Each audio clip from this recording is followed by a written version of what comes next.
This scenery is wonderful. Surely enough to convince anyone to become a wanderer.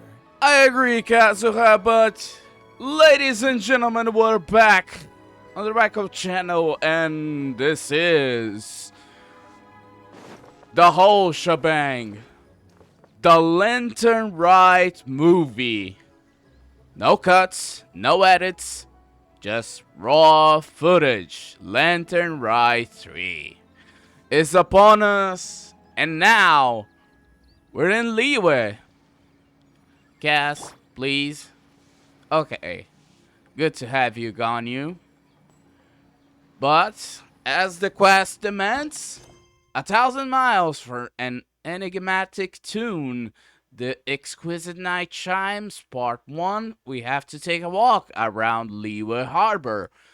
I return to Liyue after saving Sumeru in anticipation of another unforgettable time at the Lantern Rite Festival. And it seems like our Lantern Rite unforgettable time from the festival starts. You seeing right in the background? Wherever in this world I roam. Okay, Cass, please don't interrupt me anymore. I love you, Cass, but not now. Not now, please. As you can see on the background, we have him. Old Man Rex. Old Man Zhongli. So, to immerse ourselves into the story, we're gonna go as Old Man Rex. Let's do this. Paimon votes we go say hi to Xiangling first. Yeah, we can say hi to Xiangling first because, as you all know, and you know too, Paimon, she's the Gordon Ramsay of Liyue. What? Oh. Xiangling, what a pleasant surprise meeting you here. Oh, Old Man Rex, how you doing? I suppose you'd be here, drinking your fill of tea and listening to some stories of Mr. Iron Tongue. Oh, why the pleasure is all mine, as is the surprise, surely. Oh, you're so humble, Mr. Zhongli. It must be fate that brings us together in this place. How have you fared as of late? Things have been going alright. It's kinda harsh. We saved a whole entire nation and even helped one of his Archon friends on Nahida. So we have to say everything has been going great. I sense you are older and wiser than the last time we met. It seems your travels continue to yield valuable insights. Oh, indeed, indeed. We have been learning a lot. We've been saving nations a lot. And we're getting wiser a lot, too. We dealt with some shit, too. So, I have to say, thank you, Mr. Zhongli. You are too kind. Ah, you're so humble, Mr. Zhongli. You're so humble, as always. How you doing, by the way? So, Xiangling, are you here to listen to stories over tea again? Yep. You know Old Man Rex. You know Old Man Rex, right?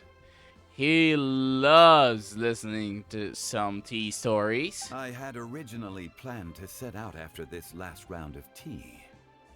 However, the story is very interesting, Mr. Zhongli. However, Yeah. I had planned to take a walk to Qingce village and gather some nascent bamboo shoots, which are currently in season. A villager there once gave me a small sample, and they possessed a most excellent flavor. Oh, so you want to do your soup with some bamboo shoots? If you don't mind, we can gather for you. huh? Nascent bamboo shoots? Why can't you just use normal bamboo shoots instead? Yeah, good question, Paimon. Good question. Wait, Paimon knows!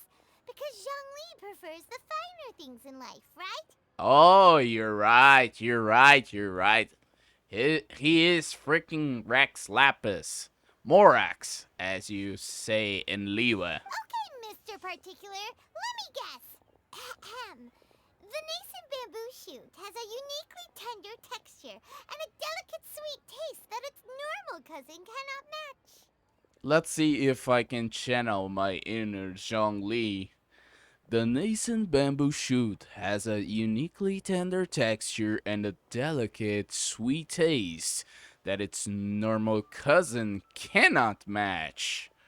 Okay, I had my voice crack in the end of the sentence, but anyway, I believe that is what Zhongli would say in a situation like that. An astute observation, Paimon. You know me well indeed. Ah, I knew it.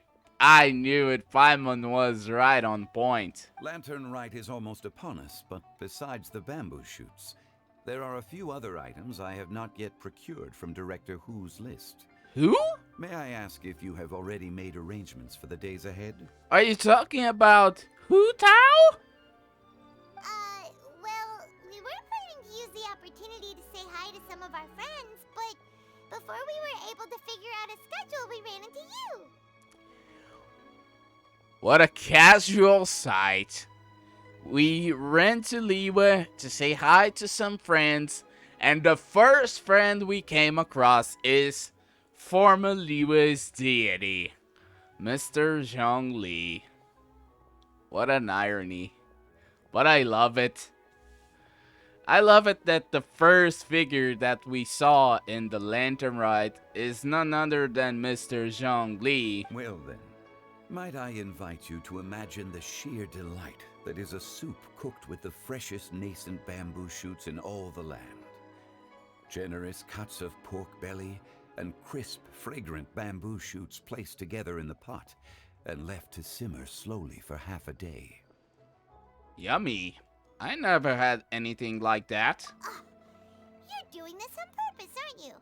Paimon's onto your plan. You just want to hoodwink us into fetching your bamboo for you. What's up with the stars on your eyes, Paimon? What the hell? What the hell? You want to get this to get some food, right? You little fairy, sussy little creature. Yeah, see? Why, I assure you, I would do no such thing. I merely wish to inform you of the freshest, most succulent and flavorful bamboo shoots one could ever hope to taste. Now you're using Yai tactics, Mr. Zhongli. Ugh. Let's go, Traveler. Paimon's taste buds can't take it anymore. Oh, Zhongli, you know how to hook up Paimon. You used Yai statics. So, what else can I say? Ready to go whenever you are. Collecting a few bamboo shoots shouldn't take too long. Paimon has got to get her hands on some of that soup. Yeah. Everything related to food. You'll always love everything related to food. Such fine specimens are indeed well worth the excursion. Very well. I shall leave the bamboo shoots to you. Should you have the good fortune to find some, please share them with me as well. No worries. If we found a lot of bamboo shoots, we share with you. Don't worry. See? Paimon knew he was just bamboozling us. It's an old people tactic. Yai uses, now we see Zhongli uses. However, there is no need to rush. Oh? Why? The streets of Liu will be bustling with visitors and filled with all manner of celebrations during the festive period. By all means, go wherever your interests lead you. Oh, okay. The nascent bamboo shoots would be but a wonderful final touch to a most exceptional feast. What an honor it would be to savor them in the company of friends. Okay, Mr. Zhongli. So, essentially, you're hooking Paimon with the whole bamboo shoot, bark belly stuff, but you are not in the rush. You want us to get the bamboo shoots, but not to deliver for you right away. I understand. We're heading out. Enjoy your walk, Young Lee. Yeah, enjoy your walk, Mr. Zhongli. Take care now, you two. Don't worry, we're in your nation upon your gaze, and we have you in our team, so we're not concerned. 1,000 miles for an enigmatic tune. Act 1. Let's go obtain the nascent bamboo shoots. So off to get some nascent bamboo shoots. And who do you know is that teleport waypoint? The Bamboo shoot, nascent bamboo shoot. Oh, this one's only just sprouted, and it looks super fresh. Paimon thinks this is the one. I don't know, Paimon. Is it because we are in a bamboo forest that we can get some bamboo shoots? Okay, 1, 2. Let's get this and These this. should be enough. Let's head back. Oh? Help! Help! Oh! Did you hear that? Someone's calling for help. Yeah, It's coming from over there. let's go and help. A short and slender figure rescues the drowning man. Are you okay? Did any water go down the wrong pipe? Oh, Yo Yo! Yo Yo? And you? You are a drippy fellow. I think I'm okay now. Thank you so much. Oh, I know who voices this character. Oh, you announced, and I'm listening to your voice. What a perfect character for you, Mr. Marco Meatball. The music connoisseur. Perfecto. Bravo, Hoyoverse. That was scary. Well, at least you're all right. All thanks to your savior here. Oh, a little girl? Hi, Yo-Yo. Greetings, everyone. My name is Yao Yao. It's a pleasure to make your acquaintance. Oh, she's so polite. A little girl with so politeness in her way of talking. Hey, Yo-Yo. Whoa, she's so well-mannered. She has good manners, indeed, Paimon. And she's a Dendro character. My name's Paimon, and this is the Traveler. Greetings, Miss Yao Yao. I'm Dvorak, a musician from Fontaine. Ooh. So you are from Fontaine, Mr. Dvorak. How you doing? I came through Stone Gate, intending to head towards Liyue Harbor, but then I became captivated by the beautiful scenery. And before long, I was completely lost. It's understandable. Just now, I was so mesmerized by the waterfall that I slipped and fell into the water. If it weren't for Miss Yao Yao's help, I shudder to think what might have happened. Yeah, I'm scratching my head to what could happen if Yao Yao wasn't strong enough to save you. But I guess I don't have to think it. Yao Yao is stronger than we all thought. Look at, she's so precious. It's all right, Mr. Dvorak. Oh, The splashing around the bottom of the waterfall means the stone path is always wet and slippy. You definitely have to be careful. and she's all around known. She has knowledge too. Next time you're exploring an unfamiliar environment, Try to focus on what's right in front of you. Don't let your mind wander. No wonder Nahida chose her to have a Dendra vision. She's all around with knowledge and stuff. As long as you watch your step, accidents like this won't happen anymore. Oh, she's a little adult people. Yes, ma'am. I understand.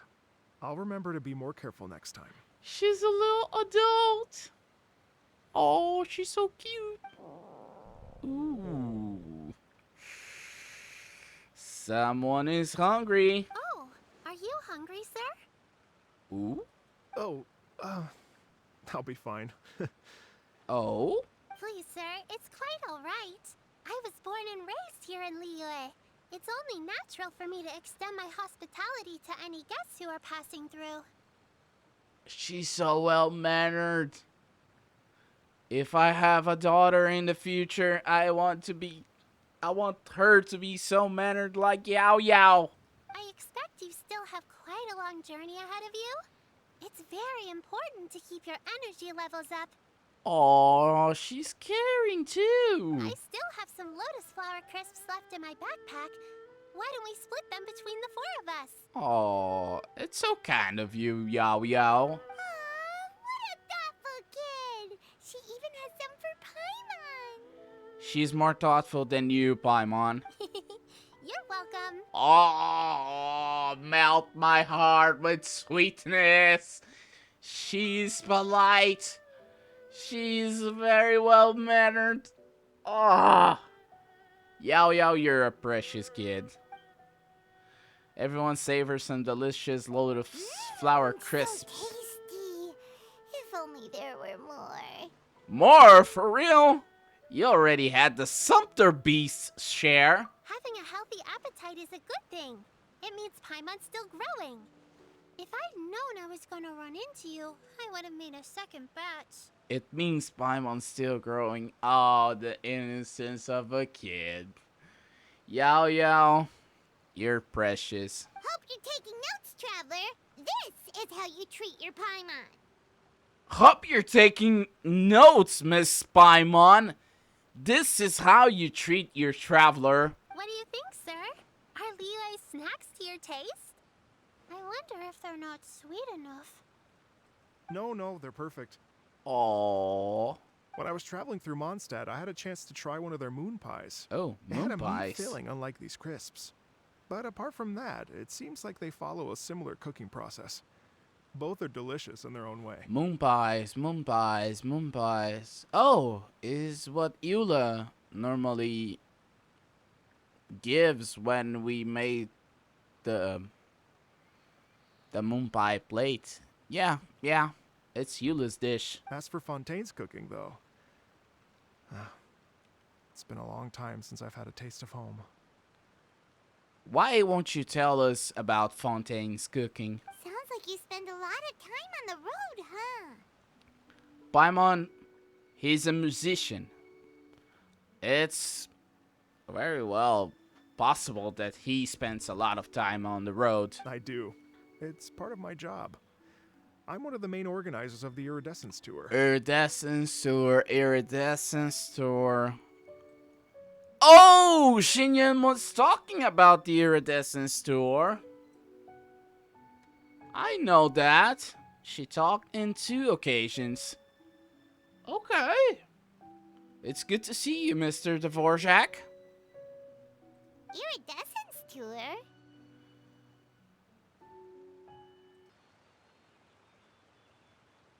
The Iridescence Tour is one of the biggest music festivals in Fontaine.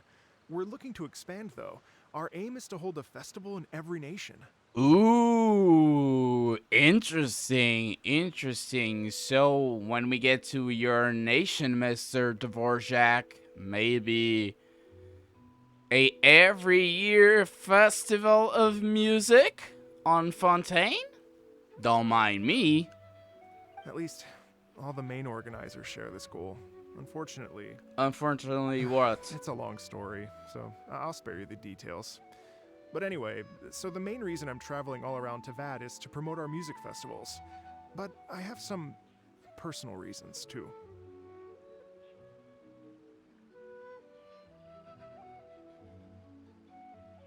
What kind of personal reasons, Mr. Dvorak? Well, what are they? Just tell us already.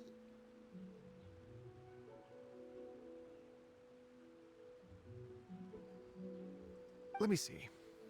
Well, to explain it in full, I'd have to start with a story from my ancestors. I don't want to take up too much of your time. No, we have time to listen to some stories. Oh, I love listening to stories. Oh, she wants to listen. So why don't we listen, Mr. Dvorak, to some stories? We want to hear it too. Yeah, we want to hear it. Okay, then I'll start from the beginning. Okay, let's listen.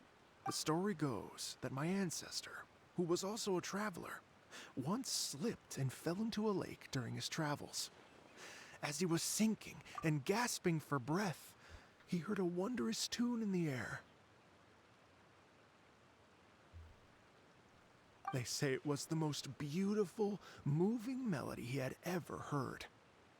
Even in that life and death moment, the ethereal music seized his full attention and almost made him forget the fact that he was drowning.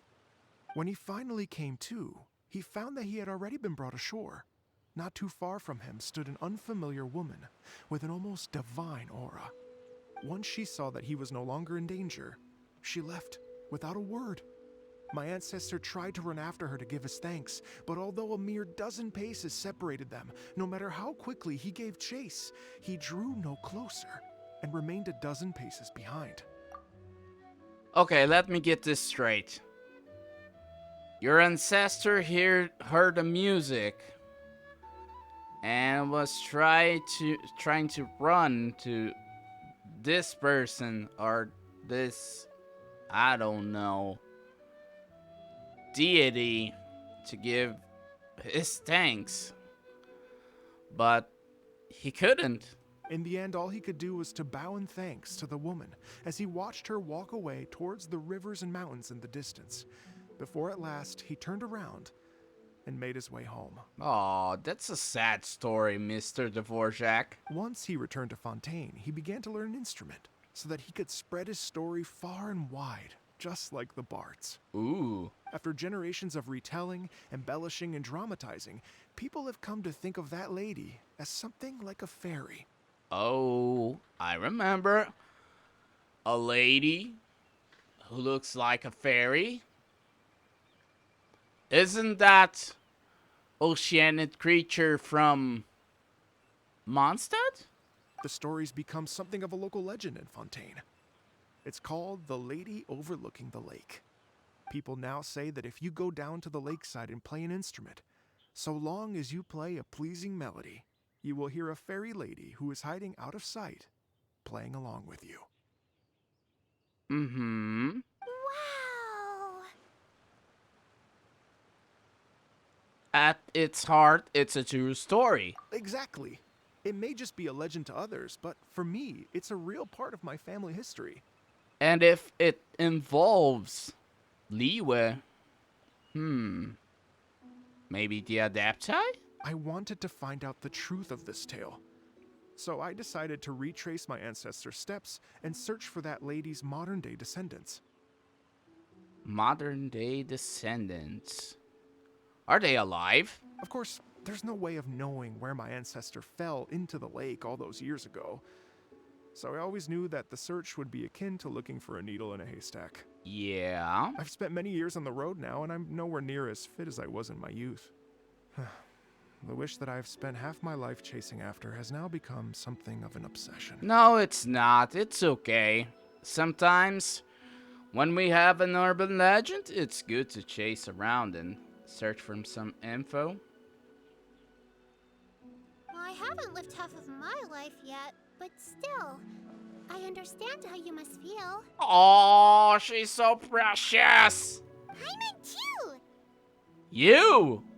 You of all people. It's like, imagine if you saved the center of a lotus flower crisp, which is the best part, by the way, because you wanted to eat it another day. But then suddenly, sploosh! It falls into the water, never to be seen again! You with the food analogies. Really, Paimon? It's a wholesome story, and you came with food analogies. Paimon would definitely remember that for the rest of her life. Look at how sad Mr. Dvorak is of your analogy, Paimon. There's no need to feel sorry for me. I've made some progress over the years. For example, I've concluded that the story must have taken place in Liyue. That's a good lead. Oh, so you finally found a lead? It seems so. Yes, in fact, that's an intriguing story in and of itself. Oh. I'd always known that Mondstadt is the city of song and freedom. But more recently, I heard that the Animal Archon returned to Mondstadt for a festival in the fall. Oh, the drunk and learned bastard. That he himself is a patron deity of music. Yeah, he is. He likes to play the harp. So I prayed for the Animal Archon's guidance in the Mondstadt Cathedral, and as soon as I set foot back outside the front gate, I noticed a cluster of leaves being blown in the wind further and further west, towards Stone Gate. Oh, so Venti guided him towards Stone Gate. A friendly local told me that this meant the wind was guiding me in the direction of Liyue. So I followed their advice and made my way here. That settles then. It was Liyue. Right? You get it. I knew I'd find someone that agrees with me eventually. Yeah. Are you sure?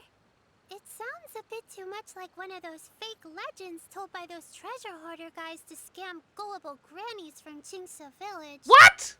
What kind of legends, Yao Yao? Rex Lapis has returned to the world. Just give me some incense and a little more towards the travel fees, and I will pass your gift on to the Lord of Geo and ask him to keep you and your family safe and well. And so on and so on. Oh, she even knows the urban legends. Oh, I want to have a daughter like Yao Yao. Don't worry, Yao Yao. We have a lot of experience with deciphering omens and stuff. Yeah, we have a lot of experience, Yao Yao. And anyway, you only got scammed if you handed over Mora, right? Of course. Actually, to express my gratitude, I did spend rather a lot of more on several bottles of fine wine, which I left at the statues of the Seven along the way. Oh, no. Mr. Dvorak, it was you who... Oh, let's follow. Let's continue. Oh dear. Oh, dear, indeed. Well, how about this, ladies and gentlemen? Why don't I bring you all to Yujing Terrace to see Miss Ganyu? Oh, she's so well-mannered. I don't know very many people, so I can't help you out much. But Miss Ganyu and the Qixing know just about everything.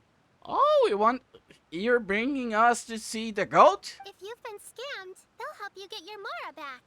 And if the wind was telling the truth, and you want to keep looking for that lady's family, they'll be the best people to ask. That sounds like a great idea, Yao Yao. But you've already helped me so much. Don't worry, Mr. Dvorak. We're here to help. I was gonna take some new medicinal herbs and plants I picked to Miss Ganyu anyway, so it's no trouble at all. Oh, she's so precious. You know what? It's been a minute since we saw Ganyu too. It should be nice to pay her a visit before Lantern Rite. I agree. Well, it's been a hot minute since we last saw Ganyu, so let's get our bodies moving. All right. Well, my sincere thanks to you all. I will never forget your kindness. Don't worry, Mr. Dvorak. For your kindness, for your stories, be our guide in Fontaine, please. Okay, everyone. Please follow me. I'll be your guide. Remember to watch where you're going, okay? Okay, Miss Yao Yao. Oh, Paimon's out of a job. Oh well, Paimon will just be a cheerleader instead. Paimon. Oh, Paimon. Paimon, Paimon, Paimon. Let's go to the Liyue Harbor. Let's traverse all of this and go to this teleport waypoint. Ooh. Taking a stroll in the middle of a downpour certainly rouses the spirit. Wait a But it's second. best to dry your clothes as soon as possible after the rain stops. Wait a second. No. I don't want any kind of rain on my way to Liyue Harbor. Because I'm Clear getting weather back. all around brightens the heart. Yeah, I agree with you, Cass. Follow the wind. We're getting towards Liyue Harbor. And the festive theme is all around us.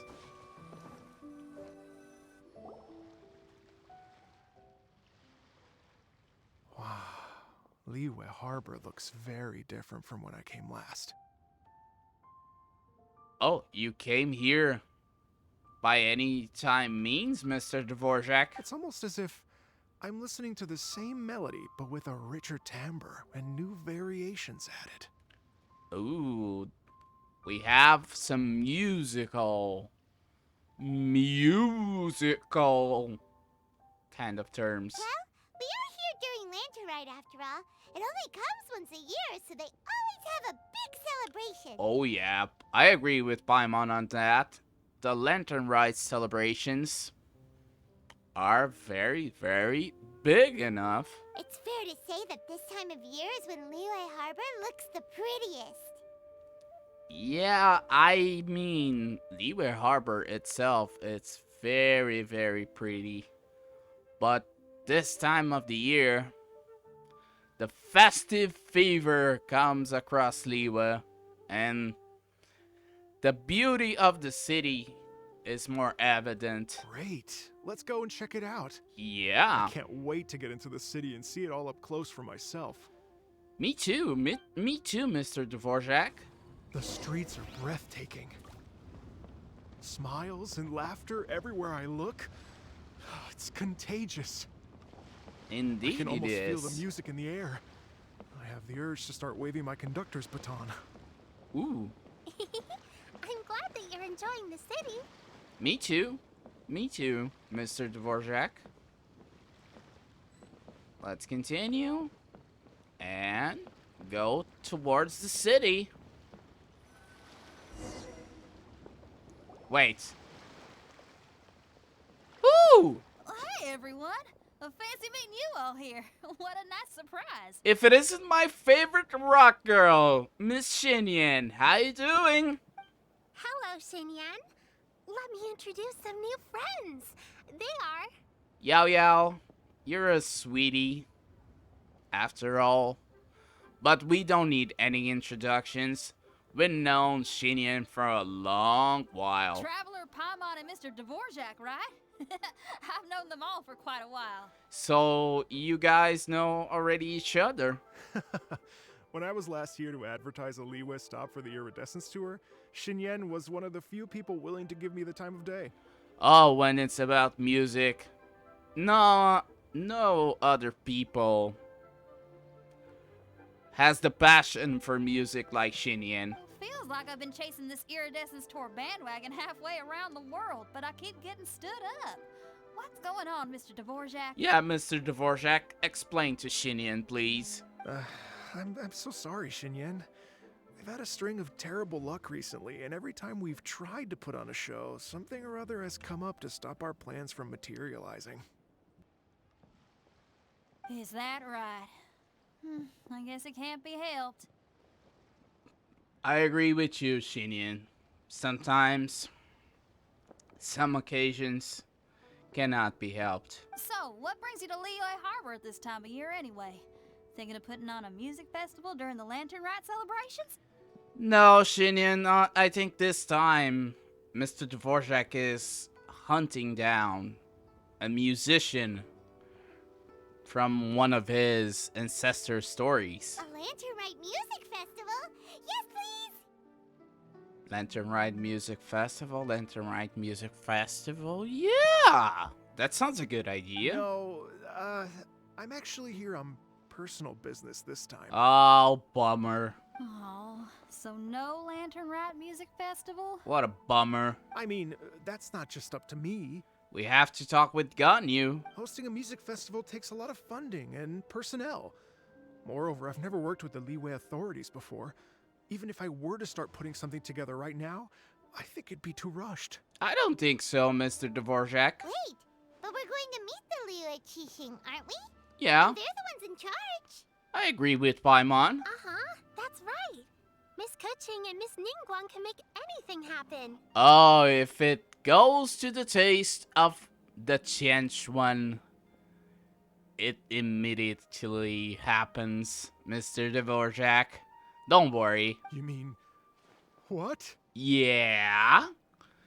If it goes to the taste of Ningguang and Keqing, it immediately happens. This is the perfect opportunity. Well, sure, it might not work out, but it can't hurt to bring it up as a suggestion.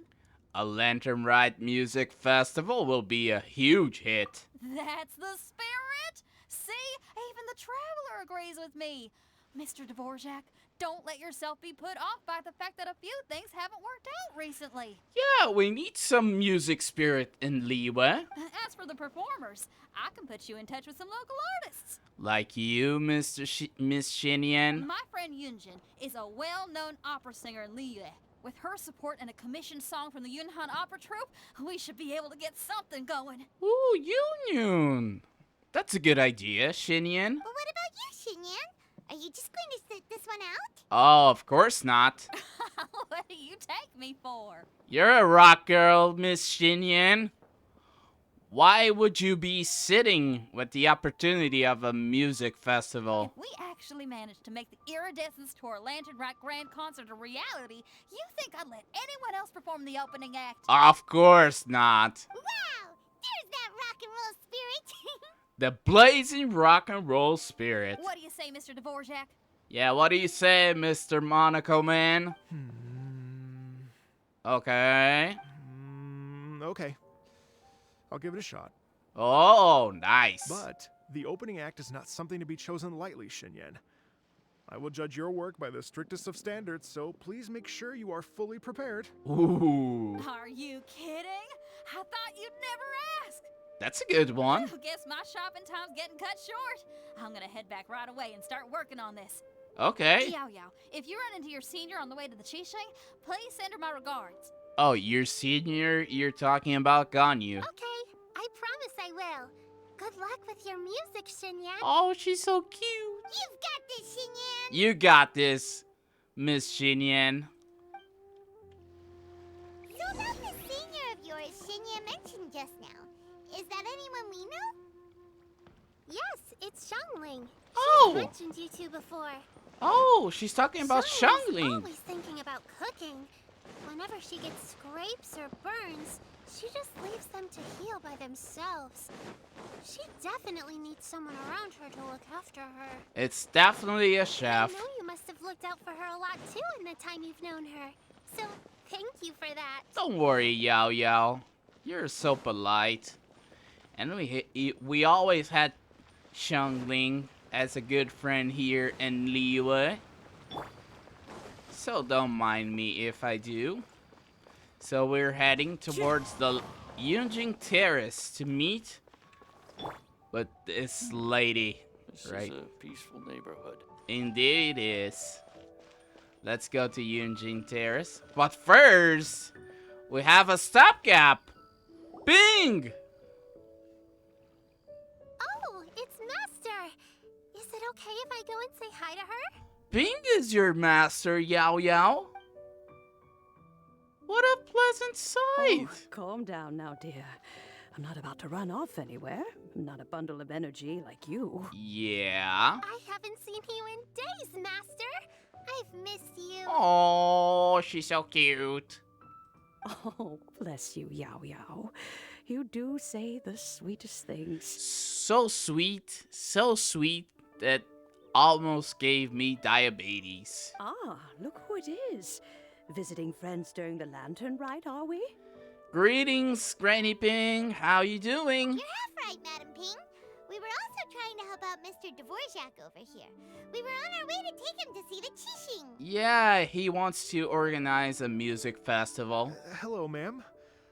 I am a musician from Fontaine and an organizer of the Iridescence Tour.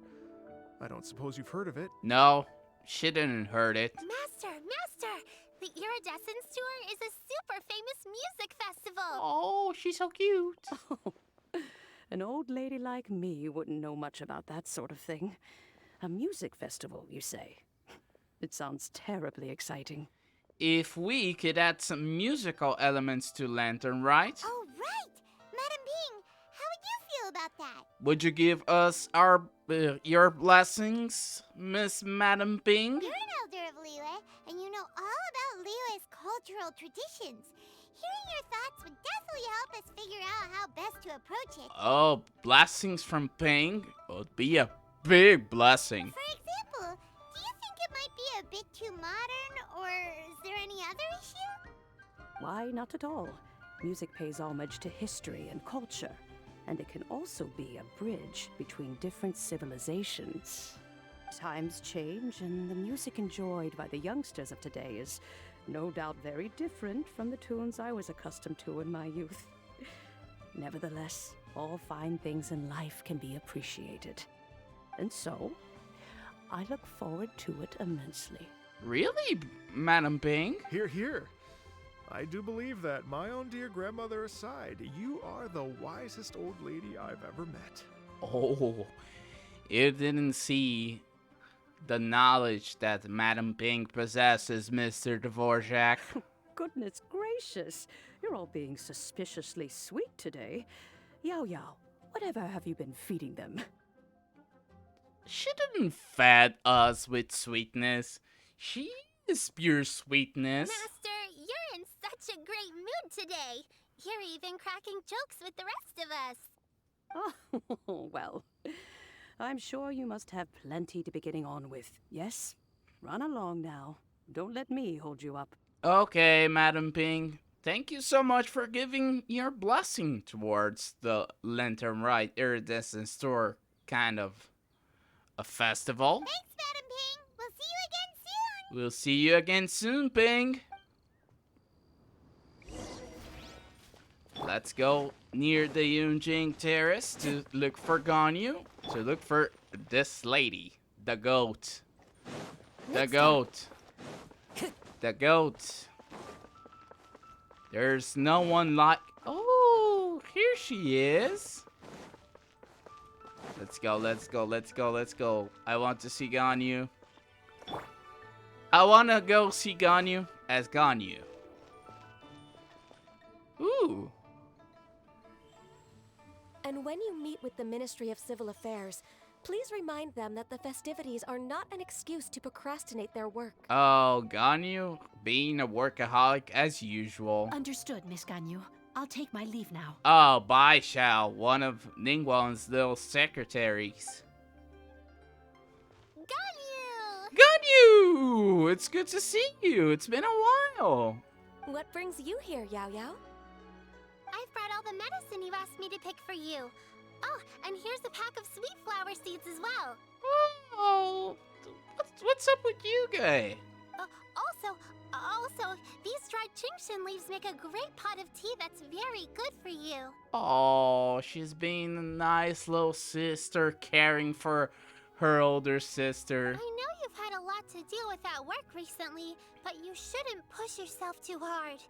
If you're not careful, you'll end up falling asleep in the grass again. Oh, she's so sweet. Well, this is weird. It's like a responsible younger sister talking to their disorganized older sister. Exactly. Ahem. Don't listen to Paimon, Ganyu. You're a great character. You're a great gal. Thank you, but Paimon's criticism is quite valid. I do have a tendency to neglect matters outside of work, and that's something I should improve on. Okay, if you say so. I won't be talking. Oh, my apologies. I don't believe we've been introduced. This is our good buddy from Fontaine. He has a lot of drip, and he's a musician. Ganyu? Paimon will do the honors. Oh, here we go. Paimon, tell Ganyu about Mr. Dvorak. Hmm? What's wrong? Did Paimon go over everything a bit too fast? No, Paimon. if you know Ganyu, like we all know, Ganyu's brain functions at a very, very high speed. That's what workaholics do. It's definitely an ambitious plan. If there's anything you didn't quite catch, Paimon's more than happy to go over it again. Her brain is working right now. It may be a little difficult to make this happen. Why? Oh? Why, Ganyu? Well, the Lantern Rite is the most important festival of the year. Our celebrations must not only be visually spectacular, but also appeal to the tastes of Liyue citizens from all walks of life. Oh, okay. The Iridescence Tour is relatively unknown in Liyue. It's difficult to predict how a brand new show will be received. Oh, okay. It would be quite risky for us to bet everything on this one music festival. Oh, okay. All very valid points. I completely understand. Oh, sorry, Mr. Dvorak. Therefore, we will not replace or cancel any of our pre-existing program. However, I will submit a proposal requesting to put the Iridescence Tour special performance as the final act of this year's festivities. Oh, so we have a chance? Some live music will certainly add to the festive atmosphere on the night of the Lantern Rite. As for the venue, let's reserve a space at the docks. So we're not stealing anyone's thunder? Yes, my thoughts precisely. Oh, you're so thoughtful, Ganyu. Now I just need to take some time to give this proposal some polish. Knowing your workaholic brain, it won't be so... It won't take so long. As long as I clearly lay out the pros and cons, and highlight the key points of the proposal, given that Ping and the Traveler have both given the idea their blessing, I'm confident that Qixing will be sure to give it serious consideration. If you know the Qixing, they will give their blessings. Mr. Dvorak, I will need to discuss with you the number of musicians who will be coming to Liyue, as well as their catering and accommodation requirements. Oh, here is the workaholic brain of Ganyu. Oh, yes, certainly. Let's step to the side and discuss further. Okay. They will leave us here, all alone? And what about Yao Yao, There's Ganyu? work to do. Ganyu's as diligent as ever. Diligence is the word of Ganyu. I couldn't agree more. Yeah, me too. Master once said that everyone has things that they are good at and things that they are less good at. So, with that in mind, Ganyu shouldn't feel compelled to become perfect at absolutely everything. But she worked her ass off, Yao Yao, to be perfect. I'm good at taking care of people, so that can be left to me. Oh, she's so cute. Wow. Hey, Yo-Yo, can you take care of Paimon too? Paimon's getting hungry again. Really, Paimon? You're trying to get freeload again? I'm afraid my backpack's empty now, but if you let me know what you like, I can bring you some of your favorite dishes next time we meet. Oh, Yao Yao. Different than Paimon, you're so thoughtful. Apart from lotus flower crisps, what else do you like? Oh, Anything sweet, and anything that's made from slime. slimes, you say. Slimes, you say. Really, Paimon? Here's what I've drafted so far. Anything else you want to add? Oh, already? No, this is excellent. I'm racking my brains, but I don't think you've missed a single thing. That's Ganyu for you, Mr. Dvorak. Perfect. Then we'll leave it as is.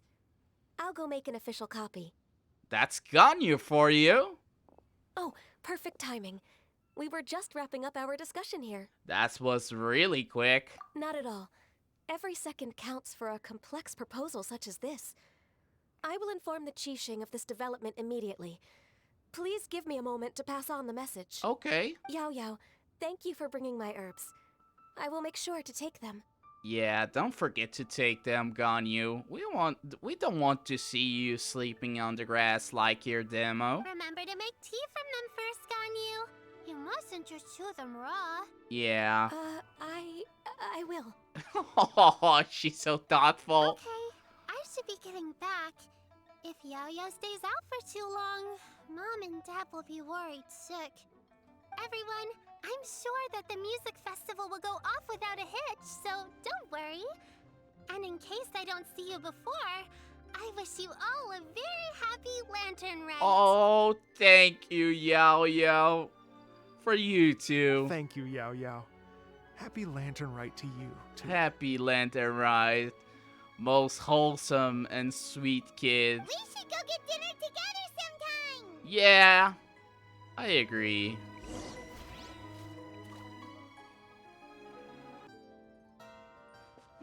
And now we await Mr. Dvorak to see if Ganyu is really efficient.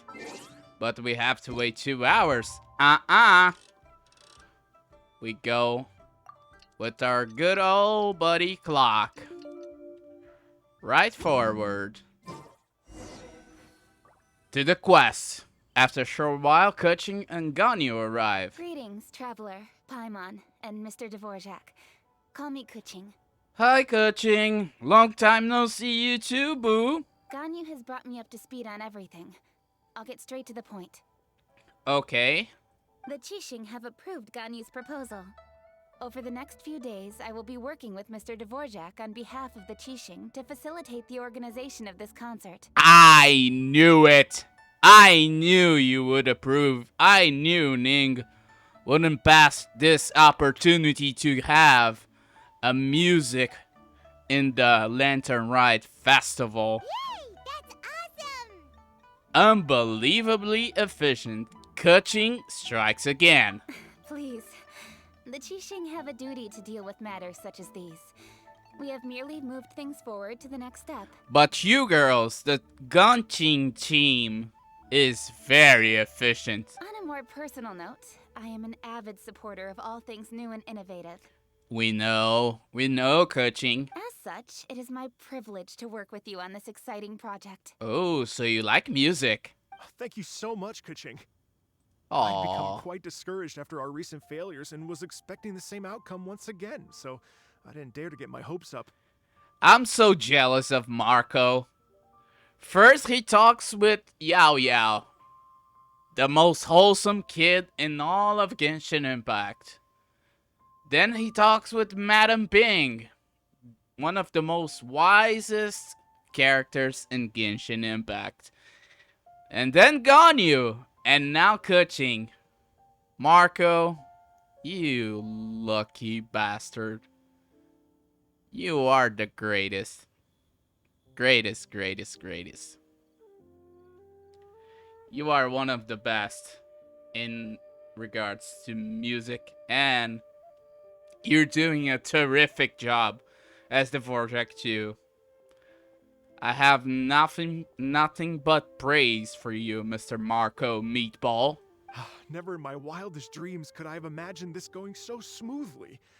It's like a dream come true. Indeed it is. Right. Time for me to call in the performers. To stage a concert at a high-profile event like this is a rare opportunity. We'll make sure it's a night to remember. Ooh, we will see some musicians from Fontaine? Yes! Our music band's finally getting fired up! That's the spirit. Yes, indeed. I know exactly what I'm doing from here. Oh, nice. For a musician, music will always be the language they are most fluent in. Yeah, about that. What about your ancestor? Oh, that. Well, that can wait for another time. But we can help. Oh, Oh? Ganyu? What's wrong? Yeah, what's wrong, Ganyu? They told me all about Mr. Dvorak's situation, but I was so engrossed in drafting the proposal that I forgot all about it. Can you help us, Ganyu? Oh, that's quite all right. I don't even know what the person I'm trying to find looks like, so it was always going to be a long shot. Nah, it won't be. You are in Liyue, Mr. Dvorak. You are in the land of the Adepti. Don't worry about me, Ganyu. Your time and energy are needed elsewhere. I'm sure you already have plenty to deal with between this concert and everything else going on during the Lantern Rite. Oh, you don't know, Ganyu. Thanks. It was just that I had a few initial thoughts when I heard your story. For instance, I wonder if this lady your ancestor met might have been an Adeptus. What do you think? It's definitely possible. To tell you the truth, Mr. Dvorak, I am somewhat related to the Adepti myself. I am part human and part Qilin. The Qilin is an illuminated beast. You are the goat. I know how important your quest to get in touch with your roots must be to you, because I've been there myself before, trying to find out where I belonged. And you belong here with us, Ganyu. Did you say the Adepti? And you're illuminated beast? Part Qilin? Yep. Are you telling me all the rumors of the Liyue Adepti are real? So it's not just artistic license? No. You bet they're real. Trying to track them down is tough, though. Like Julian Karst itself. There's nothing specifically stopping you from going there, but getting in and out of there is quite an ordeal. Oh, you tell him, Paimon. It was quite an ordeal when we went to Julian Karsten the first time. Yes. Anyway, if you're looking to uncover a lost melody or shine light on a forgotten aspect of Liyue's cultural history, I'm probably not the best person to ask. But you know someone you can ask, Ganyu. But if it's a person you're looking for, then I just might be able to help. Oh? I see. I think I understand the situation now. In that case, Ganyu, shall we divide the work between us? Oh, Team Gunching? Going in clutch? Yes, that was also my thought. Oh. Great. So Mr. Dvorak and I will concentrate on things here in the city to make sure the concert goes according to plan. In the meantime, Ganyu will reach out to our network and try to find the person he's looking for. Nice. How's your workload at the moment? Will you be able to make time? You know Ganyu Kaching. She's a workaholic. I can probably get through everything in 2 days, as long as I don't sleep. Ah, you need to sleep, Ganyu. Wait, what do you mean as long as I don't sleep? You need to sleep. Even for someone with illuminated beast blood in their veins, working for such an extended period without a break will take its toll on your health. I agree with Kaching, Somehow that does not sound persuasive coming from Kuching. but she's right. Be it but 3 moons from the start, he who returns is not he that departs. Okay. Even I know the importance of maintaining a healthy work-life balance. I disagree. I really disagree. Remember Lantern Rite last year, Kaching? We were getting advice from Zhongli and the other people about how you can maintain a healthy work-life balance. Only if now you're trying to do that, but if you're counting all from here and now and you didn't follow Old Man Rex's advice, sorry, Kaching. In that case, 3 days. Huh. A day to sleep. Alright, I can work with that. Oh, that's fine. If you have the time, would you join me for this search? Absolutely. You're well known to many of the Adepti and respected among the people. I'll feel much more at ease with your company. Of course, Ganyu. Don't worry. If it is a time to be with you, you didn't even ask. You didn't even need to ask. I would say, of course. Okay, then let's meet back here in 3 days. Okay, sounds like a plan. Watch this space, Mr. Dvorak. We'll get to the bottom of this. Yeah. You're all so helpful and kind. I just... Just help us in Fontaine, Mr. Dvorak. Just think. Imagine if we found the Adeptus lady, or one of her descendants, and got them to come to the performance. Wouldn't that be amazing? Oh, that will be amazing. It'd be such a happy reunion. And that's exactly what this festival's all about. I'm sure the wind that guided you here feels the same way. You're right. Okay, I'm gonna pull out all the stops to make this Lantern Rite a true extravaganza. Oh, no, Marco. It will be a chef's kiss. We should probably get going. Mr. Dvorak, could you come with me to confirm the site? Ooh. Ooh, we're coming too. Yeah, we want to see it. I was wondering, what are your thoughts on music? What does it mean to you? Ooh. Music sounds nice? No. truth be told, the question of what music means to people is one that I've been pondering for quite some time. Let's revisit this question after the concert. Music means the presentation of our feelings, our innermost thoughts, and anything else. We're way behind schedule. Oh? If it isn't Vlad. When will the boat get here? Yeah. We're way behind schedule. Vlad, where is Nadia? Lady Yuhang?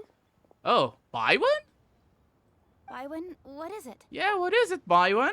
Per Lady Ningguang's orders, I've been gathering intelligence outside of the city with the goal of uncovering and dispatching any trouble ahead of the festival. Oh, Baiwen, Bai Xiao, and Bai something?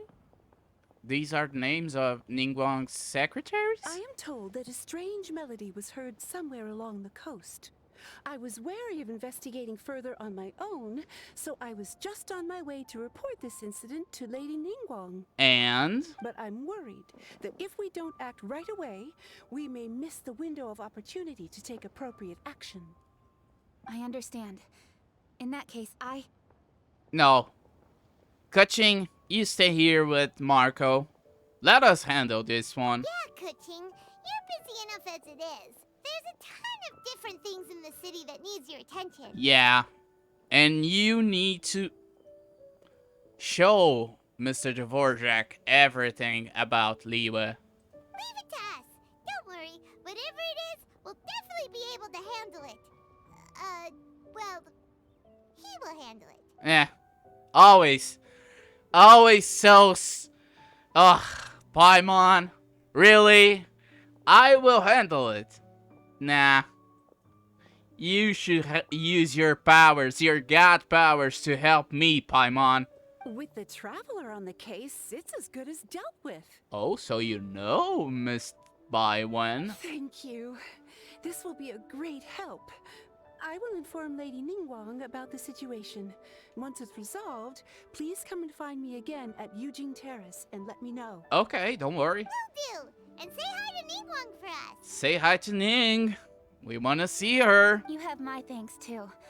Stay safe and come back as soon as you're finished. You got it, Kuching. Good luck. Thank you, Mr. Dvorak. Good luck for you too. Let's go to the place where Baiwen mentioned. And it's far from the Liwe harbor. It is something of a luxury, but I love listening to the rain from the courtyard. Oh. Why we having rain? Again. It was just like when I got to Liwe harbor. I have to not deal with this rain and stuff. I have to simply have a sunny day. See? That's perfect. We don't need rain. Clear weather all around brightens the heart. I agree, Cass. I agree.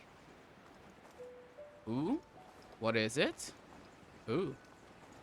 It's right from that shack that Mona stayed in Liwe. Byron said the strange tomb is coming from around here, right? Yeah. But Byron doesn't hear anything. There doesn't seem to be a soul In? I was just wondering who in their right mind would come out to a place like this. Oh. So, it's you two. It's been a good while, but it's always good to see you, Yelan. Yelan? How'd you sneak up on us like that? You nearly gave Paimon a heart attack. Ah, it gave only you a heart attack. I knew she would come from behind. That's her modus operandi, Paimon. You look pretty alive to me. Can't have spooked you that bad. Yeah, I agree. Fair enough. Yelan, do you know anything about this strange music? Ah, you're here for that too? Saves me a bit of explaining. Oh. Come with me. I've already reconned the perimeter, so we should be safe. Okay. Let's help Yelon. Investigate clues. First clue, a bunch of boxes. The stuff by the door is in pretty good condition, though. It can't have been too long ago that someone was last living here. Yeah. Nothing suspicious here. The window? This place is completely empty. There's nothing valuable left here at all. Like in a abandoned house? Okay, and the third, but not last clue. The door. Okay, the door. The doors and the windows are all fine, so there definitely wasn't a break-in. I believe this is an abandoned house. Yelon, talk to us. How strange. It looks like it's been looted, except for the fact that there's no sign of a struggle. It means there is an abandoned house. The bad guys could have sneaked in while the owner was gone, but then how do you explain why the door and windows are intact? Good question. Seems you've done a pretty thorough inspection. So, any theories on what might have happened here? We have an abandoned house. Lots of loot outside the house. Door and windows not messed around. I don't have any idea. Yaylon, you didn't hide some of the evidence from us on purpose, did you? Of course not. Why would I make this more difficult for you? We're on the same side here. Paimon, excuse me for Paimon, Yelon. She doesn't have the tact for this kind of stuff. Okay, well, Paimon gives up then. Paimon's got nothing. Yeah, me neither. What about you? Give up as well? Oh, so it does have something to do with that melody. Your instincts are pretty good. Thank you. Or perhaps it's not instinct. The strange melody is one of the few pieces of information you have available, after all. Yeah, I received that kind of information. Let me share a folk story with you. Oh, let's listen. A long time ago, there used to be a group of bandits in the Liyue countryside who would sound a horn every time they were about to raid a village. But it wasn't a rallying cry to rouse their fellow men. It was a disconcerting tune, meant to intimidate the weak and warn them of their impending doom. What is this? Is this Viking stuff? To escape with their lives, the villagers would abandon their homes and flee overnight, taking only their most valuable belongings with them. Everything else was left behind. The bandits were eventually brought to justice, but the fear and trauma remained in the villagers' hearts. Whenever they heard that melody, they would feel like their lives were in danger once again, and flee immediately. This is some Viking shit. The culprit of this crime exploited that very fear to get access to this house without having to force their way in. Yeah, he was smart. That's quite the story. A good one, to say the least. The victims obviously will have gotten quite a fright, but at least they won't be in any great danger.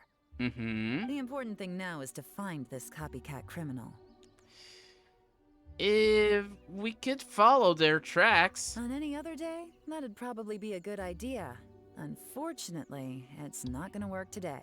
Why? Take a look around and you'll see what I mean.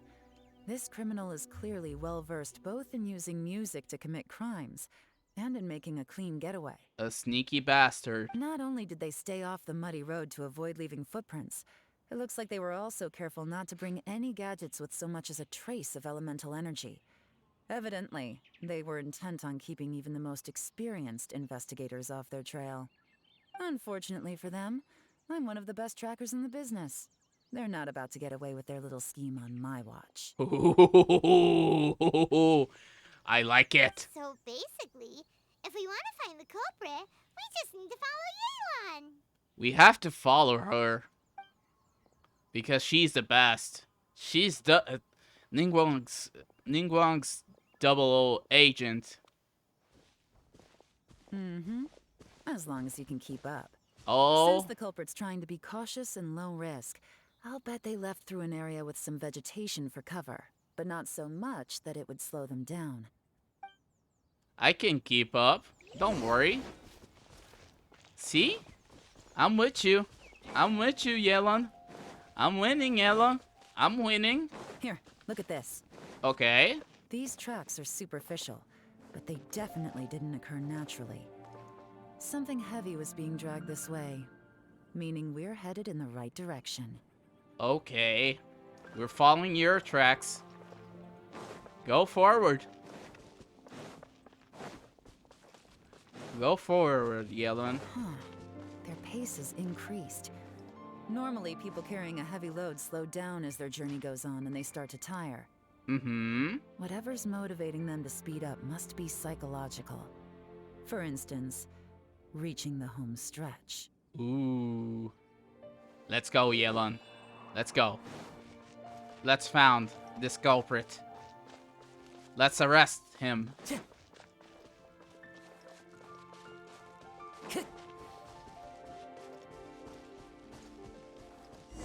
Ooh, we found There him? they are! Look! A treasure hoarder tent! Yep. Ugh, not the treasure hoarders again! And so close to Lantern Rite, too! 'Tis not the season for their antics! 'Tis not the season for their antics. Indeed, it is not the season for their antics, but they're cannon fathers, Paimon. We can beat them easily. Come on, let's round them up. Okay, game's up. Fun is over. Let's round them up. Let's help the 00 agent from Ningguang to arrest some cannon fathers. Okay, what do we have here? Some 1-star artifacts and a smartass. Hey, who are you? Where did you come from? What are you doing here? The evidence is conclusive. Game, set, and match. Okay, confess and we'll go easy on you. My patience is running low, so why don't you do us both a favor, Don't try her. Don't try her, Fujing. You kidding me? You think I'm scared of you? You supposed to be scared, buddy. Perhaps not, but you should be. Yeah. You should be scared, buddy. Quietly now.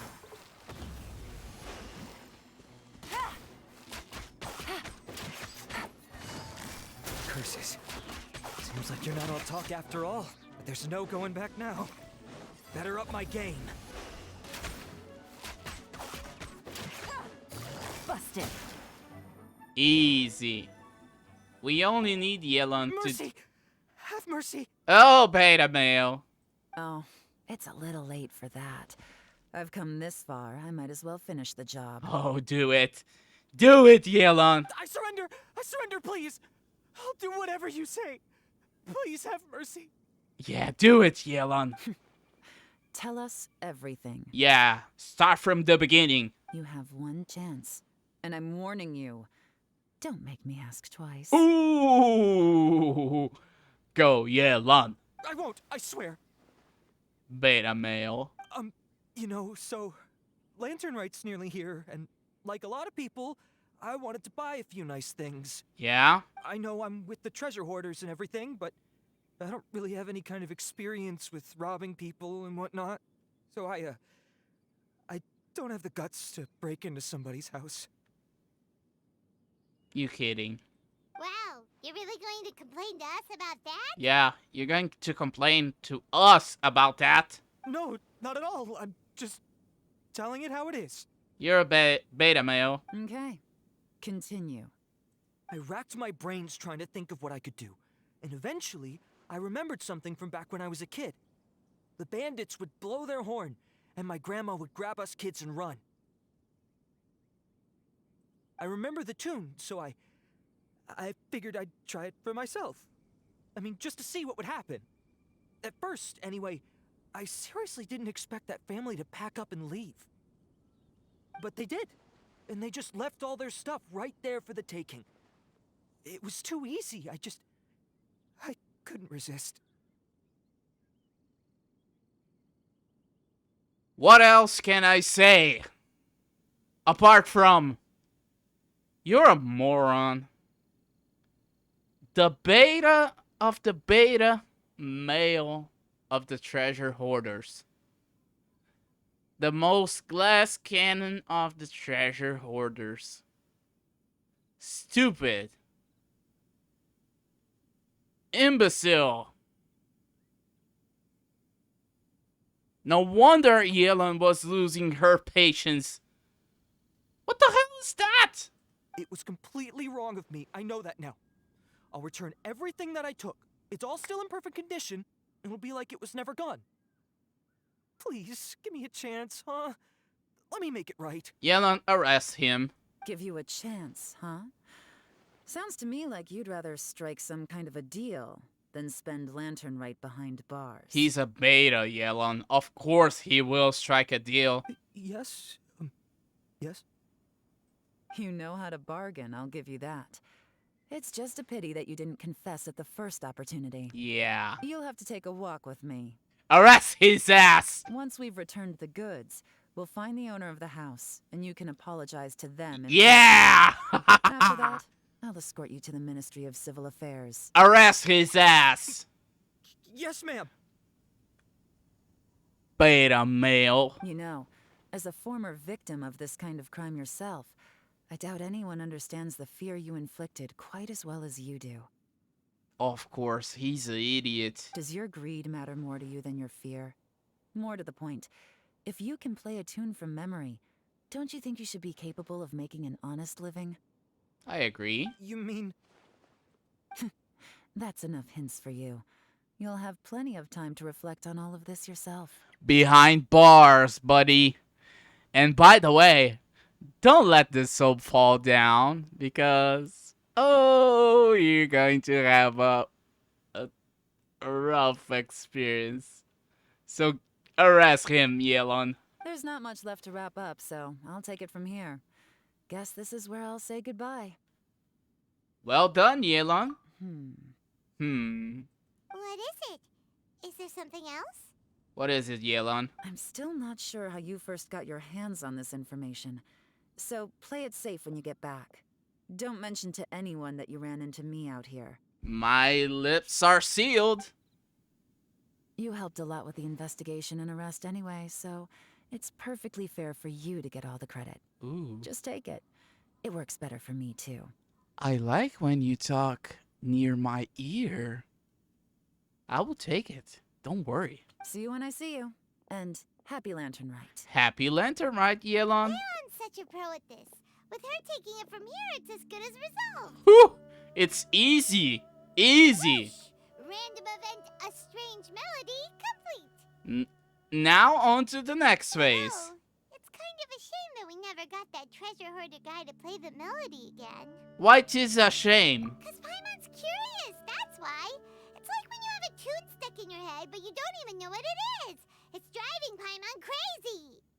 I agree. When we were chatting with Mr. Dvorak, music seemed like such a positive thing. And it is. And most music is, right? Yeah. To help us relax, feel all warm and fuzzy, recall happy memories, or even just think happy thoughts. Mm-hmm. Paimon never imagined that music could be used to commit crimes. Their bad deeds influenced the emotions associated with the music. Oh, really? Huh. Makes sense. Paimon's musical understanding improves again. Okay, so you're evolving, boo-boo. Well, anyway, now that everything's resolved, let's get back to Liyue Harbor. Byron's still waiting for us with our random event rewards. Okay, sounds like a plan. On to the Yunjing Terrace to talk with Baiwen. But we are going with a different approach. We're going from up. And we're using cast to do this. Ooh. I like the festive mood in Liyue. Baiwen. Oh, Baiwen. What's up? Byron, we're back! Everything's all sorted. Everything is done. That's great news. Oh, please wait here a moment if you would be so kind. Lady Ningguang instructed me to advise her upon your return. Ooh, Ning wants to talk with me? But Boyuan hurries off. I know this, Legs. My greetings to both of you. Long time no see. My greetings to you, good lady. It's a long time no see for you too. No need to be so formal with us, Ningguang. We've known each other for a long time now. You must be super busy with all the preparations for Lantern Rite. Don't mind us. Don't mind Paimon with all the lack of social interactions. How you doing, Ningguang? On the contrary, I think it is those that I have known longest to whom I should extend the greatest courtesies. Oh, here. See, Paimon, learn with the most richest, luckiest, and most humblest lady of all of the Vat, Lady Ningguang. Alas, on a different day, I would invite both of you inside for some tea and a brief respite from your travels. Ooh, that would be nice. But you're quite right. Trivial matters aside, there's no escaping the fact that we have a grand concert to organize. I agree. Once the performance itself is over, we'll then need to invite the representatives of the Iridescence Tour for a discussion on future collaboration opportunities. The financing arrangements alone could well entail many rounds of discussion. That's a businesswoman for you, if you don't know. Simply put, there will always be work to do. Exactly. When it involves Mora, Ning is here to do the work. Whoa, you're already thinking that far ahead? Paimon, that's how Ning thinks about everything. Well, we can discuss more current affairs if you'd prefer. Oh? I trust you saw this year's Mingxiao lantern at the docks when you arrived at the city? Yeah? Yeah, it looked like a goose. Which Adeptus is it modeled on this time? Sea Gazer. I believe you're familiar with the name. I remember from Shenhe's quest. Legend holds that he was free-spirited and easygoing. People described him as a cheerful soul and a loyal friend. I remember. On this marvelous Lantern Rite, we pray that the fallen heroes may be guided home. Mm-hmm. If the sound of music can flow like the rivers and streams into every corner of the land, perhaps the souls of those who have gone before us will hear the song of a new era. I wondered whether the melodies will be to their liking. I believe the melodies will be for their liking. Oh, they're gonna love them. Paimon's sure of it. If you're so sure, I'm not so sure. At least, if the guy you mentioned is anything to go by, the Adepti and Heroes of the Past sound like a positive and free-spirited, cheerful bunch. They're sure to be open to new music. Exactly. Well, let's hope so. Let's hope so, Ning. I heard that you'll be going on a search with Ganyu to find the descendants of a fairy lady from a Fontaine legend. Yeah? I'm sure this quest to uncover the truth behind an ancient story will turn into a most charming tale. Do share it with me, won't you? I couldn't bear to miss out. Of course, Ning. You don't need to ask. We will be taking a tea on the Jade Chamber, talking about the tales, talking about all the thrills and spills of Sumeru, and how we are going for Fontaine. Absolutely. Oh, we're done? Oh, it opens now, the event. It's official now. Radiant Sparks, Paper Theater, Vigilance at the Sea, and Behind the Scenes. But the games itself will be for another video. Since we finished Act 1, we're going straight into Act 2. A single harmony for an irreplaceable soul. Wait until the appointed time. 8 to 10 days later, you and Ganyu had agreed to look separately for clues about the woman in Dvorak's story. Now it's time to meet up. And we will meet up the goat. We have to meet the goat. Because she will be our guide, and she wants our company. And I found this to be very awesome, by the way. And this is one of my favorite moments of each quest. Waiting.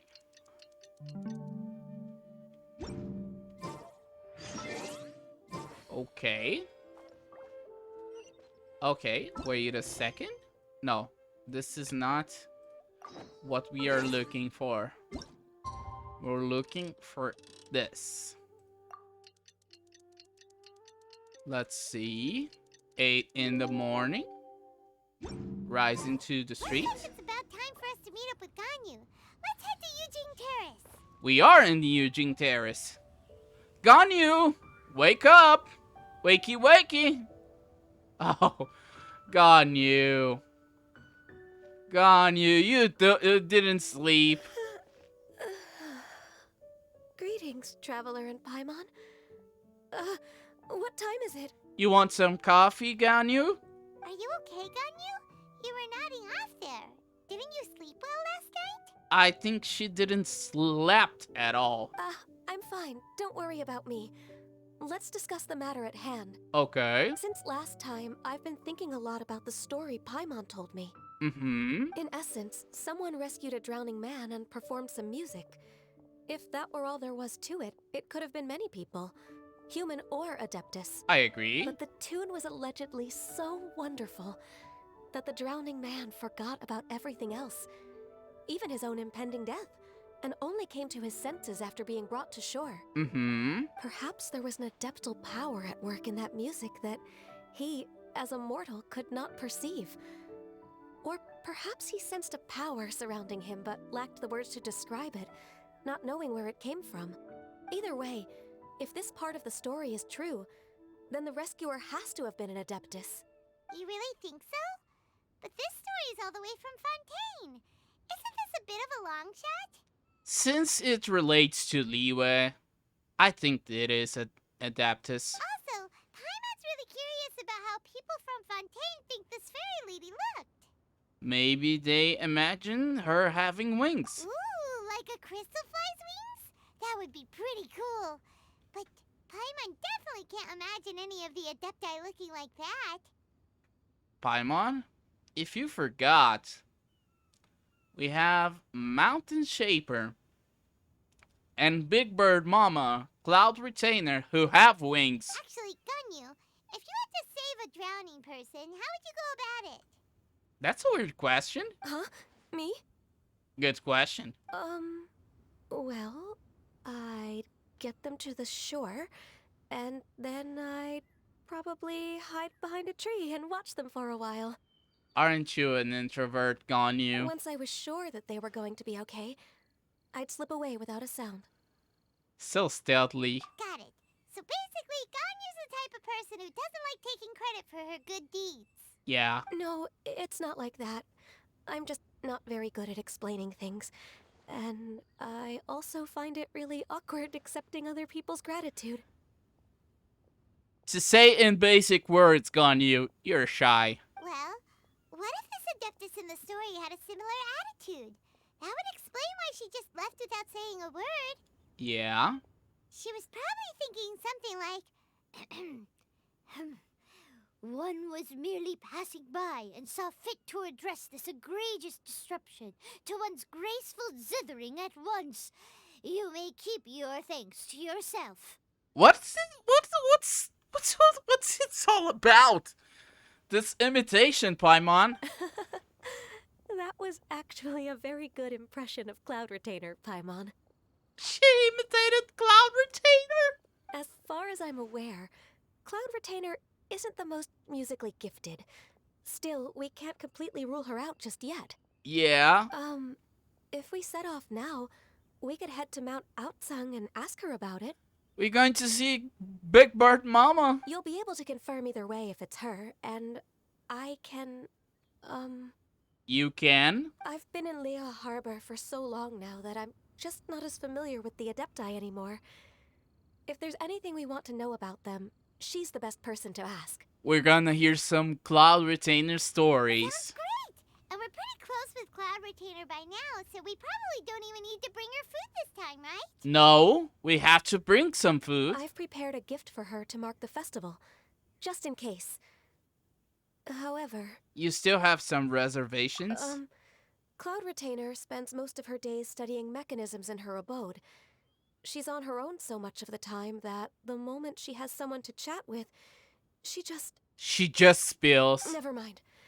I promised I'd help Mr. Dvorak, and now that I've made the contract, I can't be having second thoughts. Why are you're thinking about contracts? Traveler, Paimon, let's set off for Cloud Retainer's abode. Okay. Seems like this is a tough decision for Ganyu, but she's made up her mind now.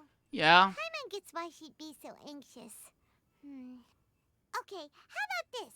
If Cloud Retainer tries to start telling stories about her again this year, we should pipe up and change the topic. Oh, you mean the fat baby Ganyu stories? Yeah, we should change the topic. Wait, did she leave already? Hey, Ganyu, wait up! She was so in a hurry. A single harmony for an irreplaceable soul. Exquisite Night Chimes. Part 2. We're going to Mount Aotang to see Big Bird Mama. Oh, brother, this is going to be good. The wind knows me. This is going to be good, especially with Cloud Retainer involved in this. Stories of Cloud Retainer you will listen to days for days. I have 1 hour and 30 minutes of recording. I'm afraid that stories of Cloud Retainer will go at least 2 hours. Oh no. Sheesh. Anyways, let's go and see if Big Bird Mama is indeed in home. And see if Ganyu got here first from us. Paimon's so tired from trying to keep up. Don't either of you need to take any breaks? Paimon, stop the cap. You have wings. How are you so tired? I can't believe it. Cloud Retainer is not here. That's something. Huh? Did we miss her? Probably. She doesn't like to travel, so in the past, it's always been the other Adepti who come to visit her during the festivals. Could she be busy with something else right now? True. Now that I think about it, Cloud Retainer would be quite capable of taking care of anything on her own. There's no need to worry about her. I agree. Since she's not here, I guess the next step is to check all the other Adepti abodes, one by one. Sounds like a plan. Uh-oh. Will it involve a lot more traveling? Stop the cap, lazy bones. Ugh. Got it! Paimon has a great idea! Oh no. Please go on, Paimon. Oh no. Our goal here is to find the Adeptus that helped Dvorak's ancestor, right? Yeah. We can't hear any music right now, but if she's really as nice as the story suggests, she'd definitely come to help anyone who was drowning, right? You're not thinking what I'm thinking, Paimon. You're not thinking of making me drown just to see if the music comes. Yes, I think that's fair to say. No, Ganyu. No, don't do this. So, all we have to do is get the traveler to pretend to fall into the water, and the Adeptus will come to the rescue! If you're so sure, Paimon, why don't you try? You know perfectly well that Paimon can't swim. Paimon would sink like a rock. I just think this is a bad idea. Just trust Paimon. The water's pretty deep over there. Quick, swim to the very center. This is not a good idea after all. Well then, I guess I have to do what Paimon says. For once. Yeah. Funny, haha. Sorry, fishes, but I have to do this. Someone's drowning! Oh, very convincing. There was a kind-hearted Adeptus here to save us! Very, Oh no! Whatever will a Paimon do? very convincing, Paimon. Someone carries What you is going on? ashore. Shao? Sorry, man. This is Paimon's idea, not mine. And Shenhe? How do you feel right now? I feel happy that you're here, but annoyed by the Paimon's idea. Shenhe, and the Conqueror of Demons. Yep. Why don't you say something? Please don't make Paimon explain it. It was your idea, so explain it right now to Shenhe and Xiao. Okay, fine. Paimon will explain. Explain it. We're looking for an Adeptus who's good at being a lifeguard and playing music. Mm-hmm. But if the Adepti aren't gonna stay home, then how are we supposed to find them? And you troubled Xiao and Shenhe of all people. For that, It wasn't me. of course it wasn't you, Xiao. You slay demons. You don't save people from water. Yeah, so this Adeptus is most likely a woman. And of course it wasn't Shenhe, because Shenhe is not an Adeptus. And I am not an Adeptus, as you both already know, Traveler and Paimon. Of course. Okay, so this is Paimon's fault. Assume it! That was your fault, Paimon. No way Paimon would have suggested this idea if she'd known how awkward this was gonna be. Sorry for troubling you both. Glad you're okay. Okay, Xiao, you're leaving already? As far as I know, the one you seek is no Yaksha. And one last thing. Oh? Your actions here caused others a great deal of worry. Do not repeat them again in the future. So you're worried for us, Xiao. Okay. Don't worry. We won't listen to Paimon anymore. And he's gone. As ever, the Conqueror of Demons comes and goes, just like the wind. Exactly. Right. I didn't dare to say a word just now. Don't worry, Ganyu. It wasn't your fault. It was Paimon's. How's your training going, Shenhe? Have you made any plans for Lantern Rite? We could spend it together in Liyue Harbor if you'd like. Oh? I had planned to spend the festival with Master this year. However... Oh, speaking of Cloud Retainer, when did you see her last? Yeah, where is Big Bird Mama? Earlier this morning. She set off for Mount Hulao at dawn. Oh? I noticed she was using an Adeptus art of some kind to protect a mechanism that looked like a boiler. Maybe it was a gift for Mountain Shaper. I did not inquire. Looked like a boiler. The Supreme Cuisine Machine. So we just missed her. Yeah, for a good while. Please excuse me for a moment. I think I'll leave the gift in her abode. Okay. Sure. Thank you. Aw, Shenhe is so nice.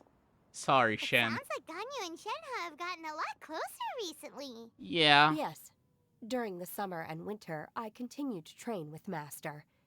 In the other months of the year, I have been learning to adapt to human life in Liyue Harbor. And Ganyu is helping you, Shenhe? Ganyu arranged accommodations for me in the city, and also recommended several work positions for me.